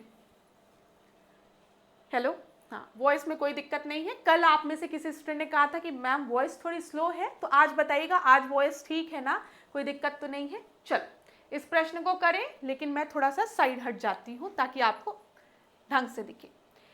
निम्नलिखित कथनों पर विचार कीजिए। संविधान में सभी संशोधन केवल संसद में ही शुरू किए जाते हैं। अच्छा, ऐसी बात है। दूसरा देखिए क्या लिखा है, साधारण विधेयक की तरह संविधान संशोधन विधेयक राष्ट्रपति के पास उनकी स्वीकृति के लिए जाता है और राष्ट्रपति के पास इन्हें पुनः विचार के लिए वापस भेजने का अधिकार होता है। तो बताइए यहां पर आपका कौन सा उत्तर सही है। ध्यान दीजिएगा क्लास, क्या बोला गया है, कॉन्स्टिट्यूशनल अमेंडमेंट बिल की बात की गई है कि all the amendment to the constitution, जितने भी अमेंडमेंट बिल हैं वो खाली आपके पार्लियामेंट में ही इंट्रोड्यूस हो सकते हैं। तो ये बिल्कुल सही है, इसमें किसी को भी कोई दिक्कत नहीं लग रही होगी। क्या मैंने आपको कहीं पर भी बताया कि जब हम संविधान संशोधन विधेयक की बात कर रहे हैं तो उसको हम स्टेट लेजिस्लेचर में इंट्रोड्यूस कर सकते हैं? नहीं, ऐसा तो कुछ नहीं बोला गया ना। तो ये बिल्कुल सही है, all the amendments to the constitution are initiated in parliament only. चाहे लोकसभा चाहे राज्यसभा कहीं पर भी इंट्रोड्यूस हो सकता है। Like an ordinary bill, constitutional amendment bill goes to the president for his assent and the president has power to send it back for the reconsideration. तो ये आपका गलत है, ठीक है। यहाँ पर रिकंसिडरेशन के लिए नहीं भेजा जा सकता है।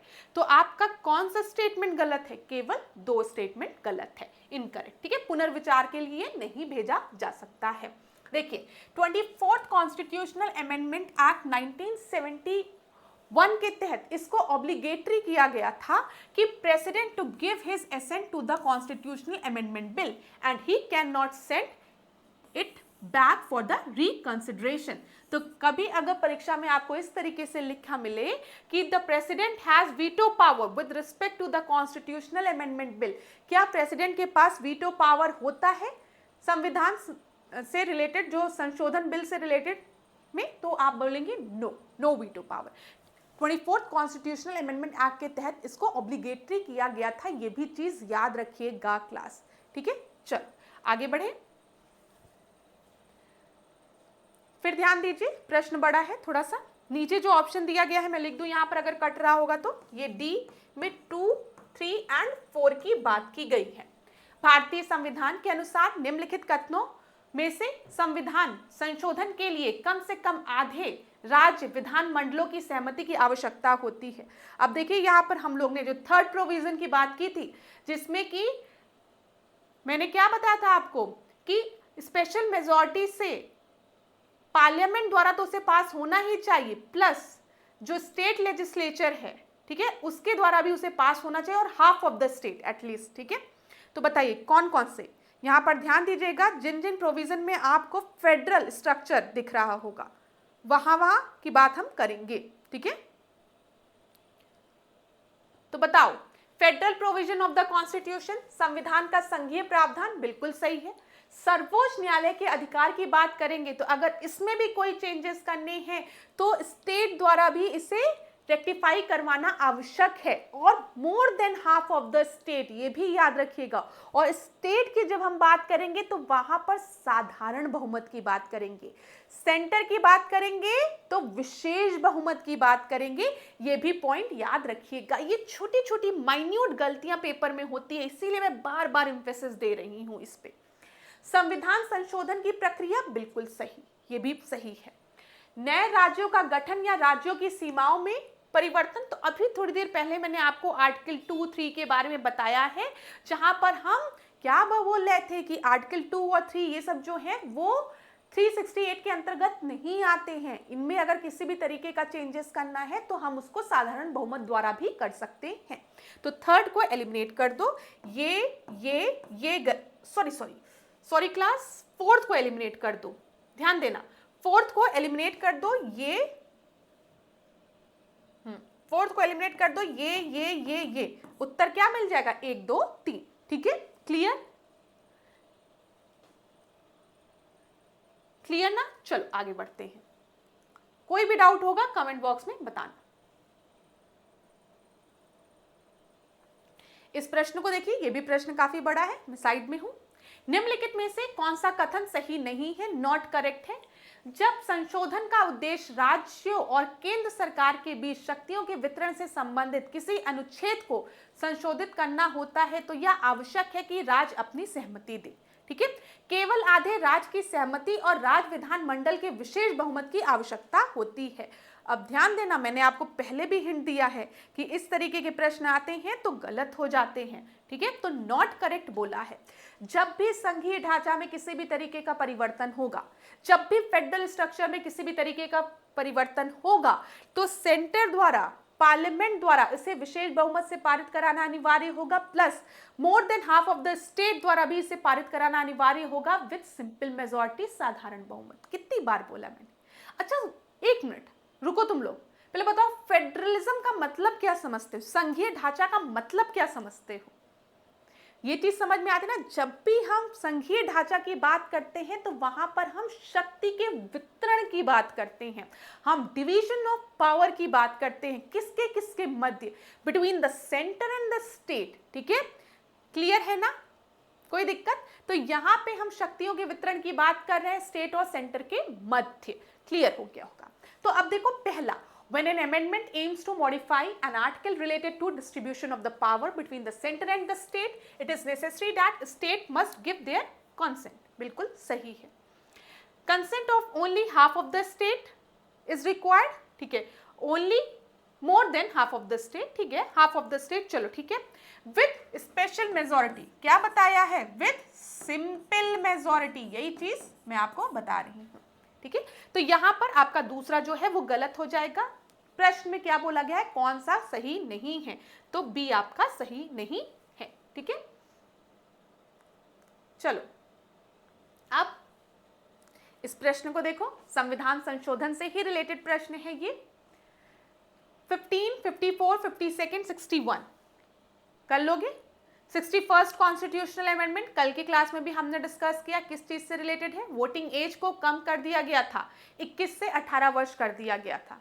दिया गया है कहीं पर? हाँ, मिनिमम एज फॉर वोटिंग। ठीक है, तो ये याद रखना, जो वोटिंग एज थी उसको 21 से घटाकर 18 वर्ष कर दी गया था। तो डी का फर्स्ट 2 जगह दिया गया है, सी का 4th है। Very good. सी क्या है? 52nd कॉन्स्टिट्यूशनल अमेंडमेंट किस चीज से रिलेटेड है? एंटी डिफेक्शन लॉ से रिलेटेड है। आया राम गया राम, आया राम गया राम ना, तो यहां पर आपका 52 का 4th हो गया। चलो फिर 15th अमेंडमेंट दिया गया है और 54th अमेंडमेंट दिया गया है। तो यहां पर ध्यान दीजिएगा, सबसे पहला जो आपका है वो सैलरीज, और सैलरीज की बात की गई है जजेस की। ठीक है, फिर उसके बाद दूसरे में बोला गया है रिटायरमेंट एज। तो यहां पर क्या हो जाएगा, जब हम 15th अमेंडमेंट की बात करते हैं तो इसमें रिटायरमेंट एज को 62 कर दिया गया था, और salaries of high court and supreme court जजेस की बात करते हैं तो उसके बारे में किसमें बोला गया है? 54th अमेंडमेंट में बोला गया है। तो यहां पर आपका सही उत्तर बी हो जाएगा। ठीक है, बी सही उत्तर है। ध्यान दीजिएगा, जब हम 15th अमेंडमेंट एक्ट की बात करते हैं तो यहां पर जो रिटायरमेंट एज थी हाई कोर्ट जजेस की वो 60 से 62 कर दी गई थी, याद रखिएगा। 54th में जो सैलरीज थी सुप्रीम कोर्ट और हाई कोर्ट के जजेस की, उसको बढ़ा दिया गया था। 52nd आपको पता है कि इसमें हम एंटी डिफेक्शन लॉ की बात करते हैं, आया राम गया राम की बात करते हैं। जो क्या होता था पहले कि जो लीडर्स हुआ करते थे वो किसी पार्टी से इलेक्शन लड़ते थे, फिर जाके दूसरी पार्टी को ज्वाइन कर लेते थे, यही तो होता था। फिर 61st में वोटिंग एज को कम कर दिया गया है। चलो इस प्रश्न को देखिए हम लोग,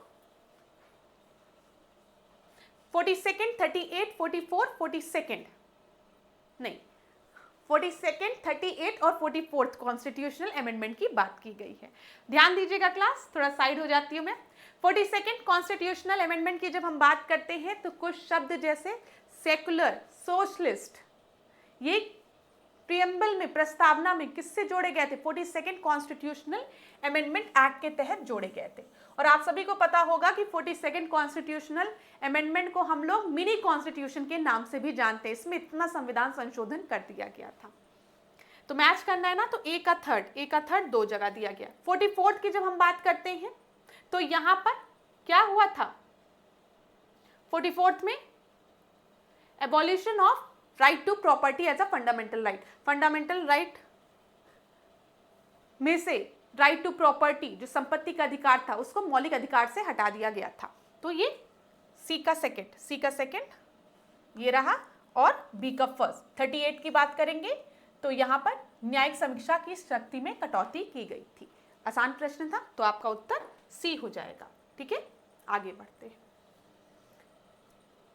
42nd कॉन्स्टिट्यूशनल अमेंडमेंट में याद रखिएगा 3 शब्दों को जोड़ा गया था प्रीएम्बल में, सेकुलर, सोशलिस्ट और इंटीग्रिटी। इस प्रश्न को हम लोग देखें, बड़ा है तो मैम थोड़ा सा बोर्ड से हट जाती है ताकि आप लोग अच्छे से पढ़ लीजिए क्लास। वीडियो को पॉज करने की आवश्यकता रहा करे तो आप लोग वीडियो को पॉज भी कर सकते हैं। और बताइएगा कमेंट बॉक्स में, स्पेशली जो नए स्टूडेंट्स हैं जो पहली बार क्लास देख रहे हैं, कि आपके लिए यूजफुल है क्लास की नहीं। देखिए मैं फिर एक चीज कहूंगी, क्लास मेहनत करेंगे तो सफलता मिलेगी। मुझे बार बार जैसे आप ही लोगों के मैसेज आते हैं कि मैम आरओ की जो मॉक टेस्ट सीरीज में से कई क्वेश्चन आए, कुछ स्टूडेंट्स तो मॉक टेस्ट का नाम भी बता देते कि यही प्रश्न, सेम प्रश्न पूछा था तो हमने उत्तर सही लगा के आया है। वो बात सही है कि जो हम लोग ने इस बार मॉक टेस्ट डिस्कस किए थे उसमें से कई प्रश्न आपकी परीक्षा में आए, लेकिन मैं हमेशा ये बात कहती हूँ कि क्यों आए, क्योंकि हमने मेहनत की। ठीक है, हमारा काम क्या है, पास्ट ईयर्स के क्वेश्चंस को, पेपर को एनालाइज करके नए ट्रेंड को समझ के उसके अनुसार अपने क्वेश्चंस को तैयार करना, मेहनत करना, अपना कर्म करना। फिर अगर हमें सफलता मिलती है तो बहुत ही अच्छी बात है, तब तो ईश्वर की कृपा है, उसमें मेरी कोई वो नहीं होती। सब आपका, मतलब आप लोग मेहनत करिए, ईश्वर सबके साथ है। मैं हमेशा ये बात कहती हूँ कि आज नहीं तो कल आपको सफलता ज़रूर मिलेगी, तो परेशान मत होया करिए। पता नहीं क्यों इस प्रश्न को पढ़ने के पहले थोड़ा सा मैं बोलूँगी, आप ही में से कई स्टूडेंट्स के मैसेज आ रहे हैं, बहुत लोगों को मैं रिप्लाई करती हूँ और बहुत लोगों को मैं रिप्लाई नहीं भी कर पाती हूँ। ठीक है, तो आप बिल्कुल ये मत सोचा करिए जिसको मैंने रिप्लाई नहीं किया है, आप लोग दुखी मत हुआ करिए कि मैम ने रिप्लाई नहीं किया। देखिए क्लास, आप सब मेरे लिए एक समान हैं। ठीक है, और मैं चाहती हूँ कि मेरे ज़्यादा से ज़्यादा स्टूडेंट एग्ज़ाम को क्वालिफाई करें, मैं ये चाहती हूँ। कभी कभी हम किसी काम में व्यस्त रहते हैं तो मैसेज देख के गलती से रिप्लाई नहीं हो पाती है, तो आप लोग उदास मत होया करिए। बस मेरा एक कहा मानिए कि जब तक आपकी परीक्षा ना हो जाए ना, तब तक उन हर लोगों से दूर रहिए जो बार बार आपको ये बताते हैं कि आपका सिलेक्शन नहीं होगा। ठीक है, आप अपने तरफ से कर्म करिए, और कर्म भी एक सही डायरेक्शन में करिए। ऐसा नहीं कि एक किताब लिए और मैम मैंने तो इस किताब को 20 बार पढ़ा था, इतनी मेहनत की थी, रात दिन एक किया था और मैंने 20 बार पढ़ा था, परिश्रम तो मैंने किया था लेकिन सफलता नहीं मिली। देखिए ऐसे नहीं, स्मार्ट तरीके से, सही तरीके से, किस तरीके के प्रश्न बन रहे हैं, कैसे प्रश्न पूछे गए हैं, कौन से टॉपिक इंपॉर्टेंट हैं, उनको पढ़िए। सबसे पहले करंट अफेयर पढ़िए। हम आने वाले मॉक टेस्ट में करंट अफेयर इंक्लूड करते हुए चलेंगे। इस बार ये गलती नहीं करेंगे कि लास्ट के लिए करंट अफेयर रखें, अभी से हर मॉक टेस्ट में करंट अफेयर्स को इंक्लूड किया जाएगा लास्ट में। ठीक है, तो उसकी चिंता नहीं करेंगे आप लोग।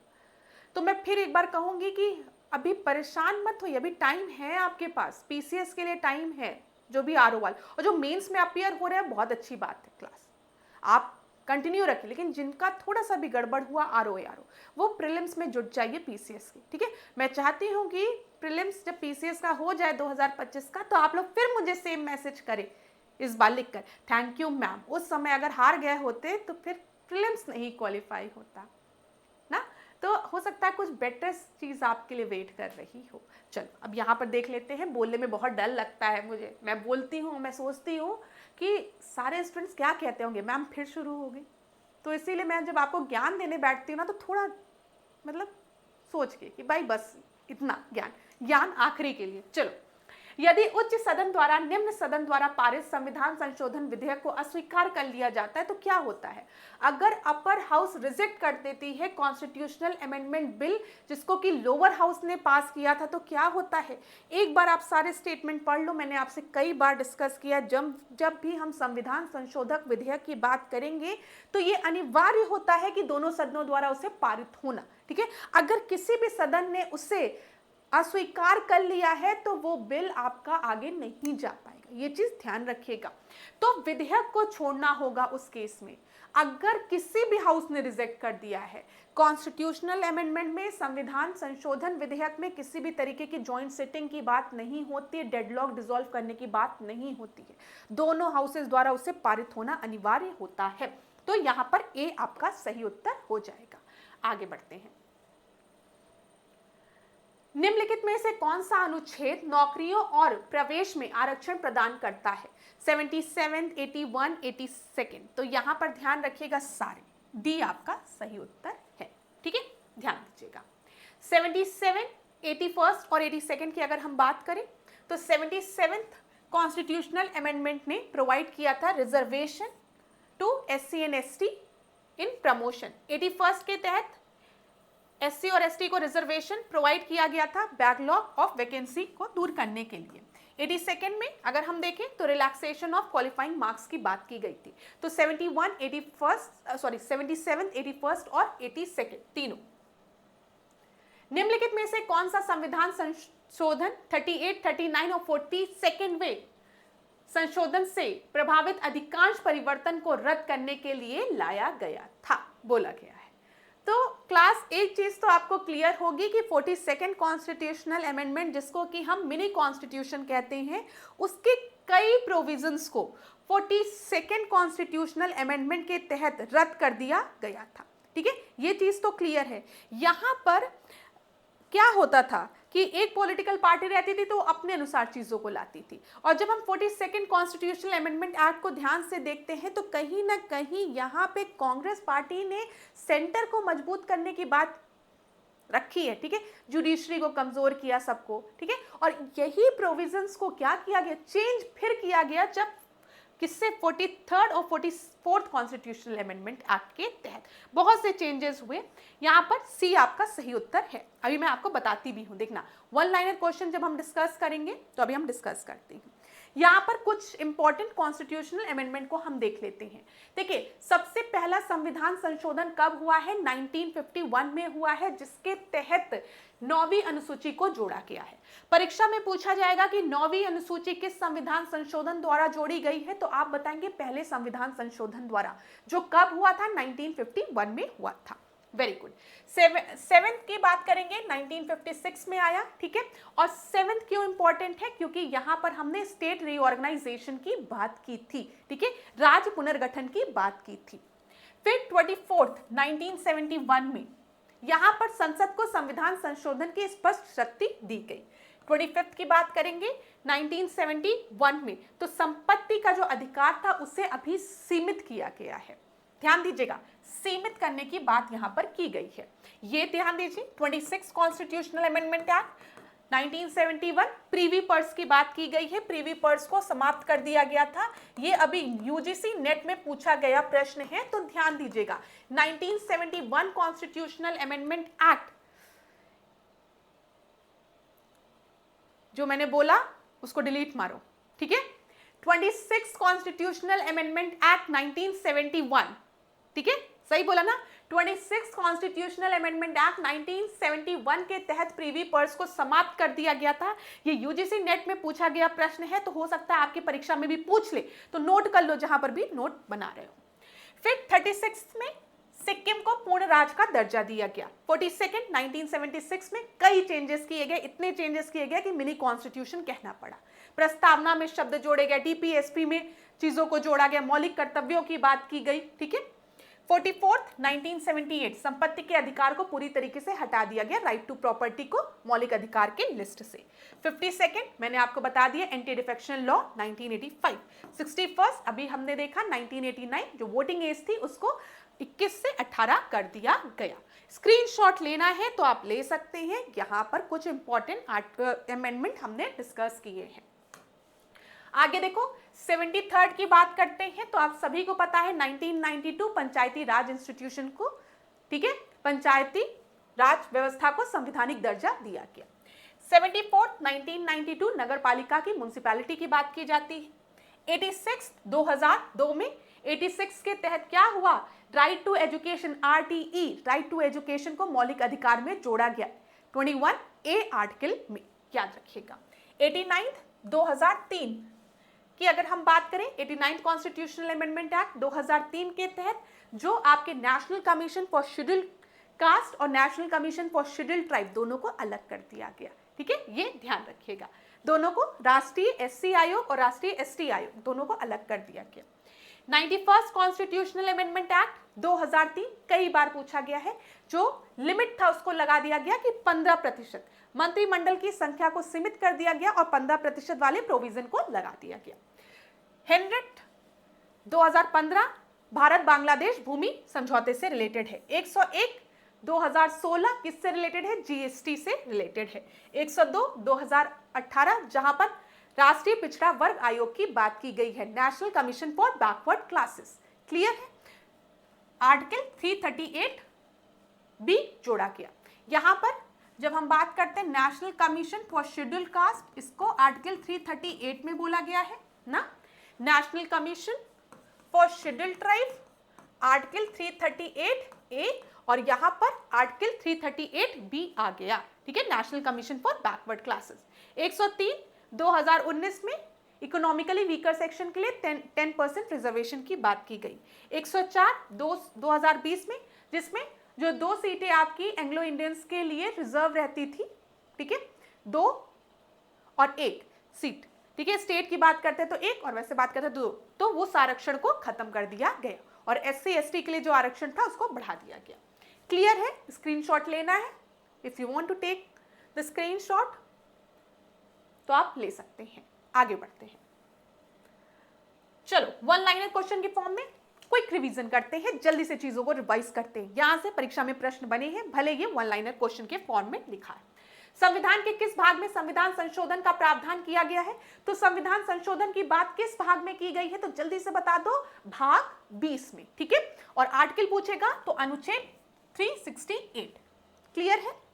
संविधान संशोधन की प्रक्रिया किस देश के संविधान से ग्रहण की गई है? देख लो, अब कॉन्स्टिट्यूशनल अमेंडमेंट की बात की गई है, ये किस पार्ट में दिया गया? पार्ट 20 में। किस आर्टिकल में दिया गया? आर्टिकल 368 में। किस कंट्री से लिया गया है? तो दक्षिण अफ्रीका। ठीक है, याद रखना।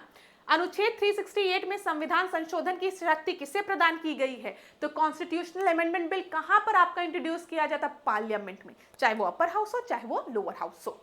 क्लियर हो गया होगा ये सारी चीजें। अब अगला, किन विषयों पर संविधान में संशोधन के लिए साधारण बहुमत की आवश्यकता होती है? ये मैंने आपको बता दिया, आर्टिकल 2(3) जहां पर हम नए राज्य का गठन करते हैं, ज्यादातर क्वेश्चन में इसी तरीके से दिया रहता है, वहां पर हमें सिंपल मेजॉरिटी की आवश्यकता होती है और सिंपल मेजॉरिटी जो है वो आपके आर्टिकल 368 के अंतर्गत नहीं आती है। अगर नागरिकता के अर्जन और समाप्ति से संबंधित प्रावधान होंगे सिटीजनशिप से रिलेटेड, तो वो भी आपके सिंपल मेजॉरिटी द्वारा उसमें भी संशोधन किया जा सकता है। राज्यों में विधान परिषद का समापन या सृजन, जिसकी बात हम आर्टिकल 169 में करते हैं ना। लेजिस्लेटिव काउंसिल के गठन और एबॉलिशन की बात करते हैं, एबॉलिशन या क्रिएशन की बात, आर्टिकल 169। तो इसमें अगर किसी भी तरीके का संविधान संशोधन करना है तो उसके लिए भी साधारण बहुमत की रिक्वायरमेंट होगी। ठीक है, सिंपल मेजॉरिटी की। याद रखिएगा, वेरी इंपॉर्टेंट, ये परीक्षा में पूछा गया है। 2(11)(169) आर्टिकल लिख लो। इसी तरीके से अगर 5वीं अनुसूची में, 6वीं में और 8वीं अनुसूची में संशोधन करना है तो किस तरीके के बहुमत की आवश्यकता होगी? साधारण बहुमत की। तो परीक्षा में ये पूछे गए प्रश्न हो सकता है आपकी परीक्षा में भी पूछ ले। ठीक है, आर्टिकल 2 से रिलेटेड, 11 से रिलेटेड, 169 से रिलेटेड, या फिर हो सकता है पूछ ले शेड्यूल। अगर 5वीं, 6वीं और 8वीं अनुसूची में किसी भी तरीके का संविधान संशोधन करना है तो उसके लिए हमें साधारण बहुमत की आवश्यकता होती है। आगे बढ़ते हैं, अनुच्छेद 368 में अब तक कितनी बार संशोधन हो चुका है? तो ये एक अच्छा प्रश्न है, ध्यान दीजिएगा। अनुच्छेद 368 में अब तक 3 बार संशोधन हो चुका है। 7वां संशोधन हुआ था, 24th हुआ था और 42nd हुआ था। 7, 24 और 42nd। आगे बढ़े, नोट करना है तो नोट कर लीजिए। चलो आगे देखिए, आधारभूत ढांचे का सिद्धांत सर्वोच्च न्यायालय ने किस वाद में प्रतिपादित किया था? Basic structure, doctrine of basic structure. ये कितनी बार पूछे गए प्रश्न है, 1973 केशवानंद भारती केस। अब ये प्रश्न अगर आपके परीक्षा में आ जाए और आप कहें मैम आप जो पढ़ाई थी वही आया था, तो मैं क्या कह सकती हूँ? मैं भी कहूंगी और क्या, पढ़ाया तो था ही मैंने आप लोगों को। लेकिन आप खुद सोचो क्लास, ये कितनी बार पूछे गए प्रश्न है ना। अब तो रट जाए। 1973 Kesavananda Bharati case, basic structure की बात की थी, डॉक्ट्राइन ऑफ बेसिक स्ट्रक्चर, बस याद रखो। केशवानंद भारती केस में कितने न्यायाधीश की संख्या थी? तो सबसे बड़ी पीठ थी, इसमें 13 न्यायाधीश थे। Very good. ये देखो, ये एक अलग क्वेश्चन है जिसके लिए आप तैयार रहिएगा। अगर पूछ ले कि केशवानंद भारती केस में जो पीठ आपकी गठित हुई थी उसकी अध्यक्षता किसने किया था, तो आप बताएंगे न्यायमूर्ति श्री सर्वेमित्र सिकरी ने। ठीक है, तो सिकरी जी का नाम याद रखिएगा। क्लियर है? न्यायमूर्ति सिकरी जी का नाम।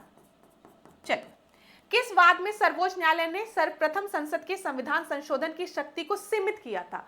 तो किस वाद में? गोलकानंद बनाम पंजाब राज में। ठीक है, ये भी याद रखिएगा। गोलकानंद केस के बारे में भी पूछा जाता है, सॉरी गोलकनाथ केस के बारे में भी पूछा जाता है। ठीक है, ये याद रखिएगा। गोलकनाथ केस, केशवानंद भारती केस, ये सब शंकरी प्रसाद केस मैंने सब आपको पढ़ाया है। बेरुबरी केस अभी देखो आएगा भी। प्रथम संविधान संशोधन कब हुआ था? 1951 में हुआ था और इसके तहत 9वीं अनुसूची को जोड़ा गया था, मैंने आपको बता दिया है। प्रथम संविधान संशोधन द्वारा संविधान में कौन से 2 नए अनुच्छेद जोड़े गए थे? तो ये याद रखिएगा, 31 का और ख। कब हुआ था? 1951 में हुआ था। राज्य पुनर्गठन अधिनियम 1955, मैंने आपको बताया था ना, स्टेट रीऑर्गेनाइजेशन एक्ट की बात किस संविधान संशोधन द्वारा की गई है? तो 7 कॉन्स्टिट्यूशनल अमेंडमेंट एक्ट, 7वां, याद रखिएगा 1955। जो भी पॉइंट नहीं आते उनको नोट डाउन करते हुए चलिए। 2 या 2 से अधिक राज्यों के लिए एक उच्च न्यायालय या उपबंध किस संविधान संशोधन के तहत हुआ है? तो ये भी आपका 7वें संविधान संशोधन द्वारा हुआ है। देखो, बेरुबारी केस की बात की गई है। बेरुबारी व खुलना क्षेत्र को किस संविधान संशोधन द्वारा पाकिस्तान को सौंप दिया गया? ये जो क्षेत्र था उसको किस संविधान संशोधन द्वारा पाकिस्तान को सौंप दिया गया था? तो 9वें संविधान संशोधन द्वारा, याद रखिएगा। किस संविधान संशोधन द्वारा पुर्तगाली क्षेत्र दादरा व नागर हवेली को भारत का संघ शासित प्रदेश घोषित किया गया था? तो 10th constitutional amendment act 1961। Goa Daman Diu को किस संविधान संशोधन के माध्यम से भारत में संघ शासित प्रदेश के रूप में घोषित किया गया था? तो ये 12वें संविधान संशोधन द्वारा। और आपको पता होना चाहिए गोवा को राज्य कब बना दिया गया था? तो याद रखिएगा 56 कॉन्स्टिट्यूशनल अमेंडमेंट एक्ट 1987 द्वारा। ठीक है, किस राज्य को विशेष उपबंध दिया गया था? ये ध्यान रखिएगा, ये आपके गोवा को दिया गया था। इस प्रश्न को भी ध्यान दीजिएगा, क्लास ध्यान से पढ़ लीजिए। अगर स्क्रीनशॉट लेना है तो ले लीजिए। यहां पर गोवा को 371 झा में जोड़ दिया गया था। गोवा दमन एवं दीव को किस संशोधन के माध्यम से भारत में संघ शासित प्रदेश के रूप में शामिल किया गया था? तो ये 12वां होगा। नागालैंड को राज्य का दर्जा कब दिया गया था? स्टेट का दर्जा 13 संविधान संशोधन द्वारा 1962 में। स्क्रीनशॉट ले लीजिए, आराम से पढ़ते चलिएगा। किस संविधान संशोधन द्वारा संविधान में 10 मौलिक कर्तव्यों को जोड़ा गया था? तो सब पता होगा आपको, 42nd कॉन्स्टिट्यूशनल अमेंडमेंट एक्ट के तहत हमने फंडामेंटल ड्यूटीज, मौलिक कर्तव्यों को जोड़ा था। जब जोड़ा था तो उस समय मौलिक कर्तव्यों की संख्या 10 थी। बाद में एक और संविधान संशोधन हुआ है, वो कौन सा है? 86 कॉन्स्टिट्यूशनल अमेंडमेंट एक्ट, जिसके तहत अभी हमने डिस्कस किया है फंडामेंटल राइट में भी एक प्रोविजन को जोड़ा गया, आर्टिकल 221A, जिसमें कि हम राइट टू एजुकेशन की बात करते हैं। साथ ही साथ फंडामेंटल ड्यूटीज की जब हम बात करते हैं मौलिक कर्तव्यों में, तो इसमें भी एक और जोड़ा गया है, तो टोटल अब 11 है। ठीक है, ये 86 कॉन्स्टिट्यूशनल अमेंडमेंट एक्ट के तहत हुआ है। लेकिन जब 42nd कॉन्स्टिट्यूशनल अमेंडमेंट एक्ट के तहत मौलिक कर्तव्यों की हम बात करते थे तो उस समय 10 था। और किस कमेटी के रिकमेंडेशन पे मौलिक कर्तव्यों को जोड़ा गया था? बलवंत स्वर्ण सिंह कमेटी की रिकमेंडेशन पे। ठीक है, स्वर्ण सिंह कमेटी के रिकमेंडेशन पे। जानते हैं क्लास, इतना ज्यादा मुझे आपको बताना रहता है कि थोड़ा सा इधर, तो ठीक है, स्वर्ण सिंह कमेटी के रिकमेंडेशन पे। बलवंत राय मेहता कमेटी तो आपकी पंचायती राज इंस्टीट्यूशन से रिलेटेड है।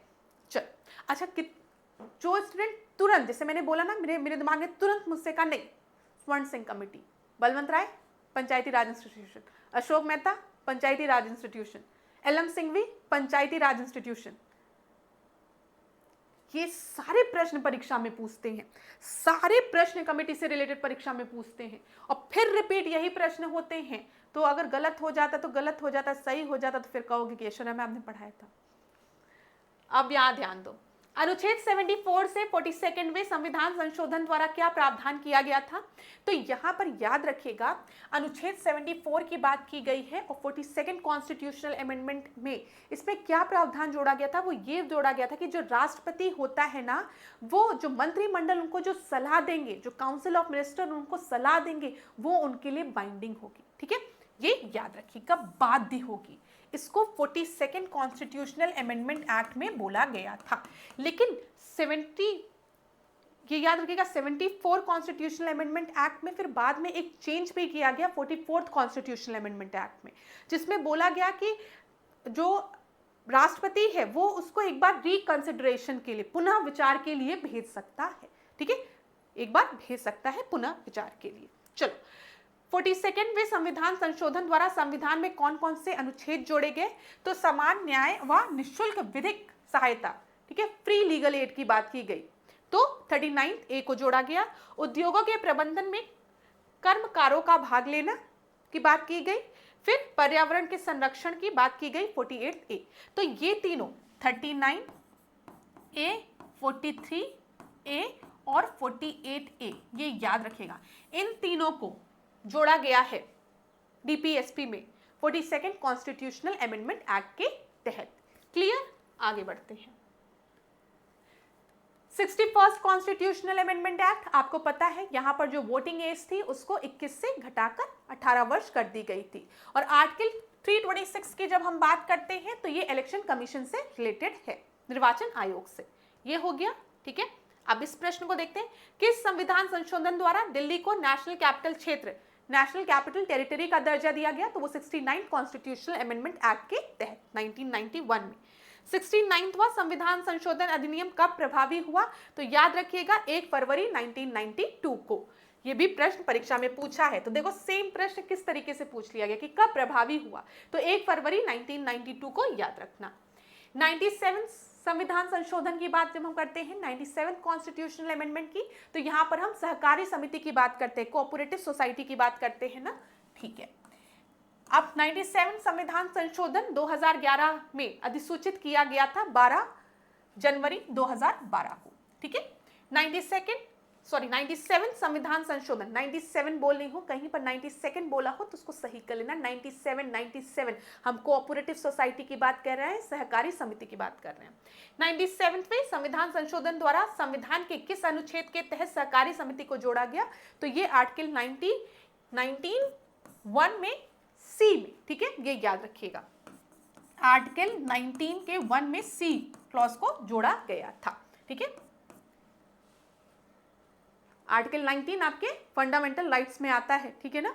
चलो, संविधान के अनुच्छेद 243ZJ के अनुसार सहकारी समिति के निदेशकों की अधिकतम संख्या कितनी हो सकती है? 21 हो सकती है, ये याद रखिएगा। अच्छा प्रश्न है। राष्ट्रीय न्यायिक नियुक्ति आयोग के गठन का प्रावधान किस संविधान संशोधन के माध्यम से किया गया था? तो 99वें संविधान संशोधन 2014 के माध्यम से किया गया था। राष्ट्रीय न्यायिक नियुक्ति आयोग के गठन का प्रावधान किस संविधान संशोधन द्वारा किया गया था? तो 99। राष्ट्रीय न्यायिक नियुक्ति आयोग और 99वें संविधान संशोधन को रद्द कर कॉलेजियम प्रणाली को पुनः कब बहाल किया गया था? तो 14 अक्टूबर 2015। 100वां संविधान संशोधन किससे रिलेटेड है? अभी हमने देखा इंडिया बांग्लादेश से। 101 में हमने जीएसटी की बात की। ठीक है, जीएसटी का शुभारंभ कब हुआ? 1 जुलाई 2017 को। 101वें संविधान संशोधन द्वारा संविधान के किस अनुसूची में संशोधन किया गया? तो 6वीं और 7वीं अनुसूची में।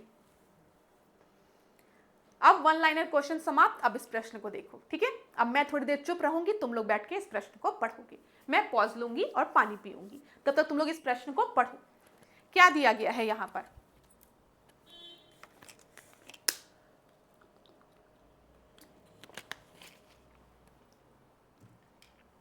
चलो, ये जो प्रश्न है ना, मैं बता दूं आपको, आरओ मेंस में पूछा गया प्रश्न है। ये आरओ के मेंस का प्रश्न है। With reference to the Galapagos island situated in the Pacific Ocean, which of the following statement are correct. ठीक है, गैलापागोस द्वीप समूह की बात की गई है, कौन सा स्टेटमेंट सही है? They are form due to volcanic activity. ठीक है, ज्वालामुखी गतिविधियों के द्वारा इनका निर्माण होता है, ये बिल्कुल सही स्टेटमेंट है। They are the part of South American nation Peru. Galapagos island की अगर आप बात करेंगे तो ये है, ठीक है, ये आपका साउथ अमेरिका है, बिल्कुल सही है, लेकिन ये पेरू का हिस्सा नहीं है, ये इक्वाडोर का हिस्सा है। किसका हिस्सा है? इक्वाडोर का हिस्सा है। इस वजह से दूसरा स्टेटमेंट आपका गलत है। क्या बोला गया है? Correct statement, only one is correct, second statement is wrong. ठीक है, तो इस तरीके के प्रश्न आपकी परीक्षा में पूछे गए हैं, तो याद रखना। अब गैलापागोस द्वीप समूह की बात करेंगे तो ये साउथ अमेरिका का मैप दिख रहा है, इधर आपको दिखेगा गैलापागोस, इधर ये इक्वाडोर का पार्ट है। ठीक है, वॉल्केनिक एक्टिविटी यहाँ पे देखने को मिलती है, तो ए आपका सही है। अगला देखिए, ये भी आपका आरओ मीन्स का प्रश्न है। With reference to the Rhine river in Europe, which of the following statement are correct? Rhine river जो है वो एक इंपॉर्टेंट पाथवे है इंडस्ट्रियल एक्टिविटीज के लिए नदन जर्मनी में। ठीक है, port of Rotterdam is located at the mouth of Rhine river.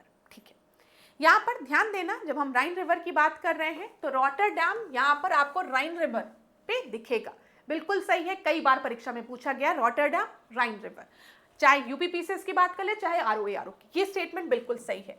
Ryan river जो है वो नदर्न जर्मनी का पार्ट है, हम कह सकते हैं रिवर ऐसे फ्लो कर रही है तो नदर्न जर्मनी के भी हिस्से में फ्लो कर रही है, तो यहां पर आपके दोनों ही स्टेटमेंट बिल्कुल सही है, सी आपका सही उत्तर है।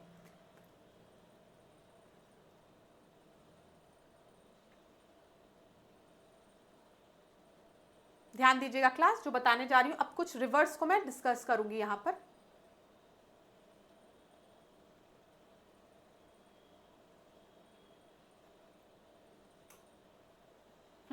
यहां पे ध्यान दो।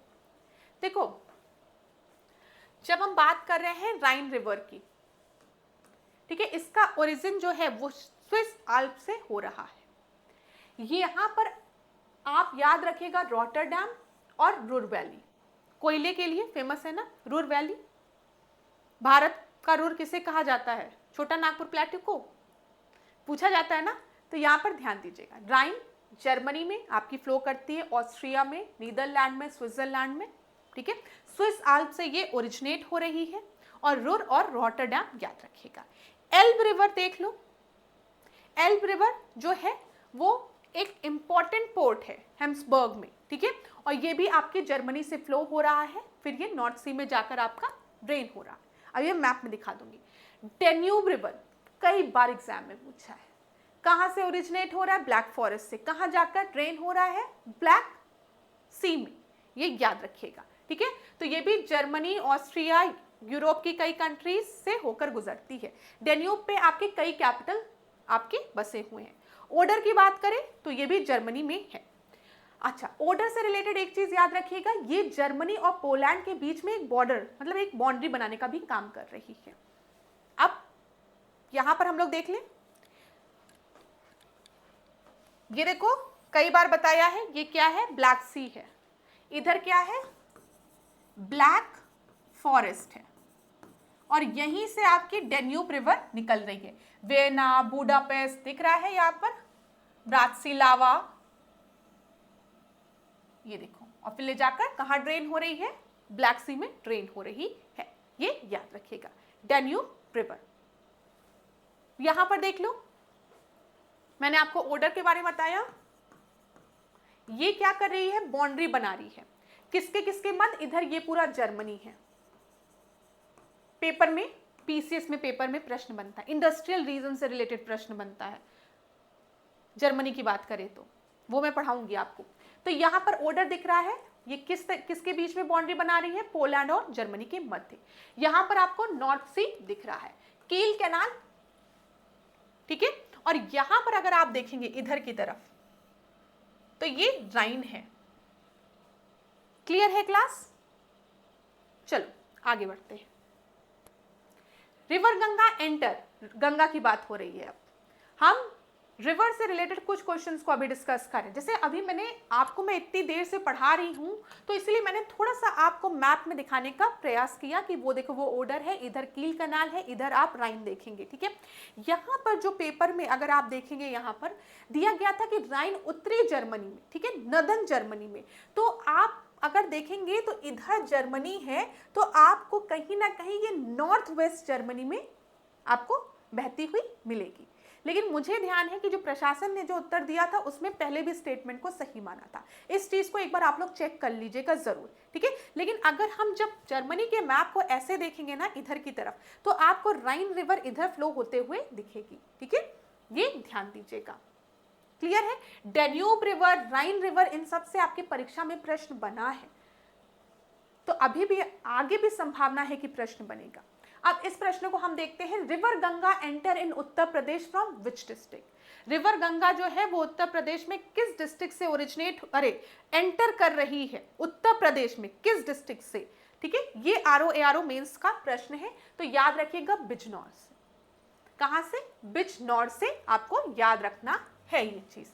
अब यहाँ पर कुछ इंपॉर्टेंट चीजें मैं आपको बताने जा रही हूँ, उसको आप लोग नोट कर लीजिए। देखिए यहाँ पर अगर आप देखेंगे, जो इंपॉर्टेंट चीजें मैं आपको बताने जा रही हूँ, इधर आपको बिजनौर दिख जाएगा, इसमें नहीं बना है लेकिन मैं आपको बता रही हूँ। बिजनौर से गंगा रिवर जो है यहाँ पर आपकी एंटर कर रही है। अब राम गंगा गंगा से कहां मिल रही है?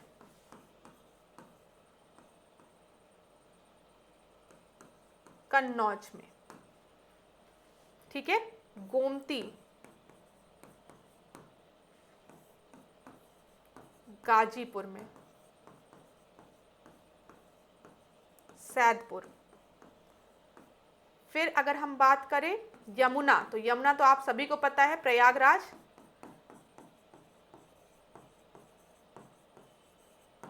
और अगर हम सोन की बात करें तो ये पटना के पास। और अगर हम गंगटक की बात करें तो ये भी नियर पटना, आप याद रख सकते हैं।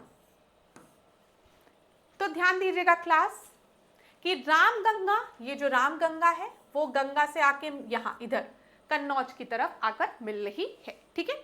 यहाँ पर अगर आप देखेंगे यमुना गंगा से आके मिल रही है, तो ये प्रयागराज हो गया ना। और यहाँ पर अगर आप देखेंगे इधर, ये देखिए ये गोमती कहाँ पर? गाजीपुर में आकर मिल रही है। क्लियर है? तो इस तरीके से भी परीक्षा में प्रश्न बनता है, तो थोड़ा सा ध्यान दीजिएगा आप लोग।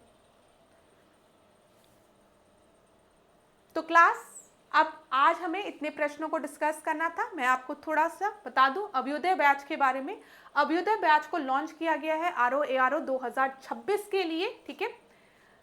तो यहाँ पर देखिए लिखा है, समीक्षा अधिकारी में चयन का संकल्प, नहीं कोई अन्य विकल्प, ठीक है। आरओ में अभी तक अगर हम देखें तो 45+ स्टूडेंट सिलेक्ट हो चुके हैं। हो सकता है अगला चेहरा आपका हो यहाँ पर, तो मेहनत तो आपको करनी पड़ेगी, हम साथ आपका देंगे, हमारा साथ आपके साथ बना हुआ है। अगर आपको इस बैच को ज्वाइन करना है तो यहाँ पर नंबर दिया गया है, इस पर आप कांटेक्ट कर सकते हैं। कोई भी डाउट हो, कोई भी चीज़ आपको पूछनी है तो यहाँ पर आप कांटेक्ट करके पूछ सकते हैं। अब आज के सेशन को हम यहीं पे एंड करेंगे। नेक्स्ट क्लास में आपसे मिलेंगे नए प्रश्नों के साथ। कमेंट बॉक्स में ज़रूर बताइएगा कि आपको क्लास कैसी लग रही है, और अगर कोई स्पेसिफिक टॉपिक में आपको दिक्कत होती है तो वो भी आप मुझे बता सकते हैं। तो चलिए क्लास, आज के सेशन को यहीं पे एंड करते हैं। और लास्ट में मैं आपसे यही कहूँगी कि पूरी डिकोड टीम आपके साथ बनी हुई है एग्जाम तक। अगर आपको कहीं पर भी कोई भी डाउट होता है तो आप लोग हमें ज़रूर बताइएगा। आज के सेशन को यहीं पे एंड करते हैं। नेक्स्ट सेशन में आपसे मिलेंगे मॉक टेस्ट 3 में। तब तक के लिए धन्यवाद। खूब पढ़िए, खूब आगे बढ़िए और अपने पे विश्वास रखिए। Thank you class.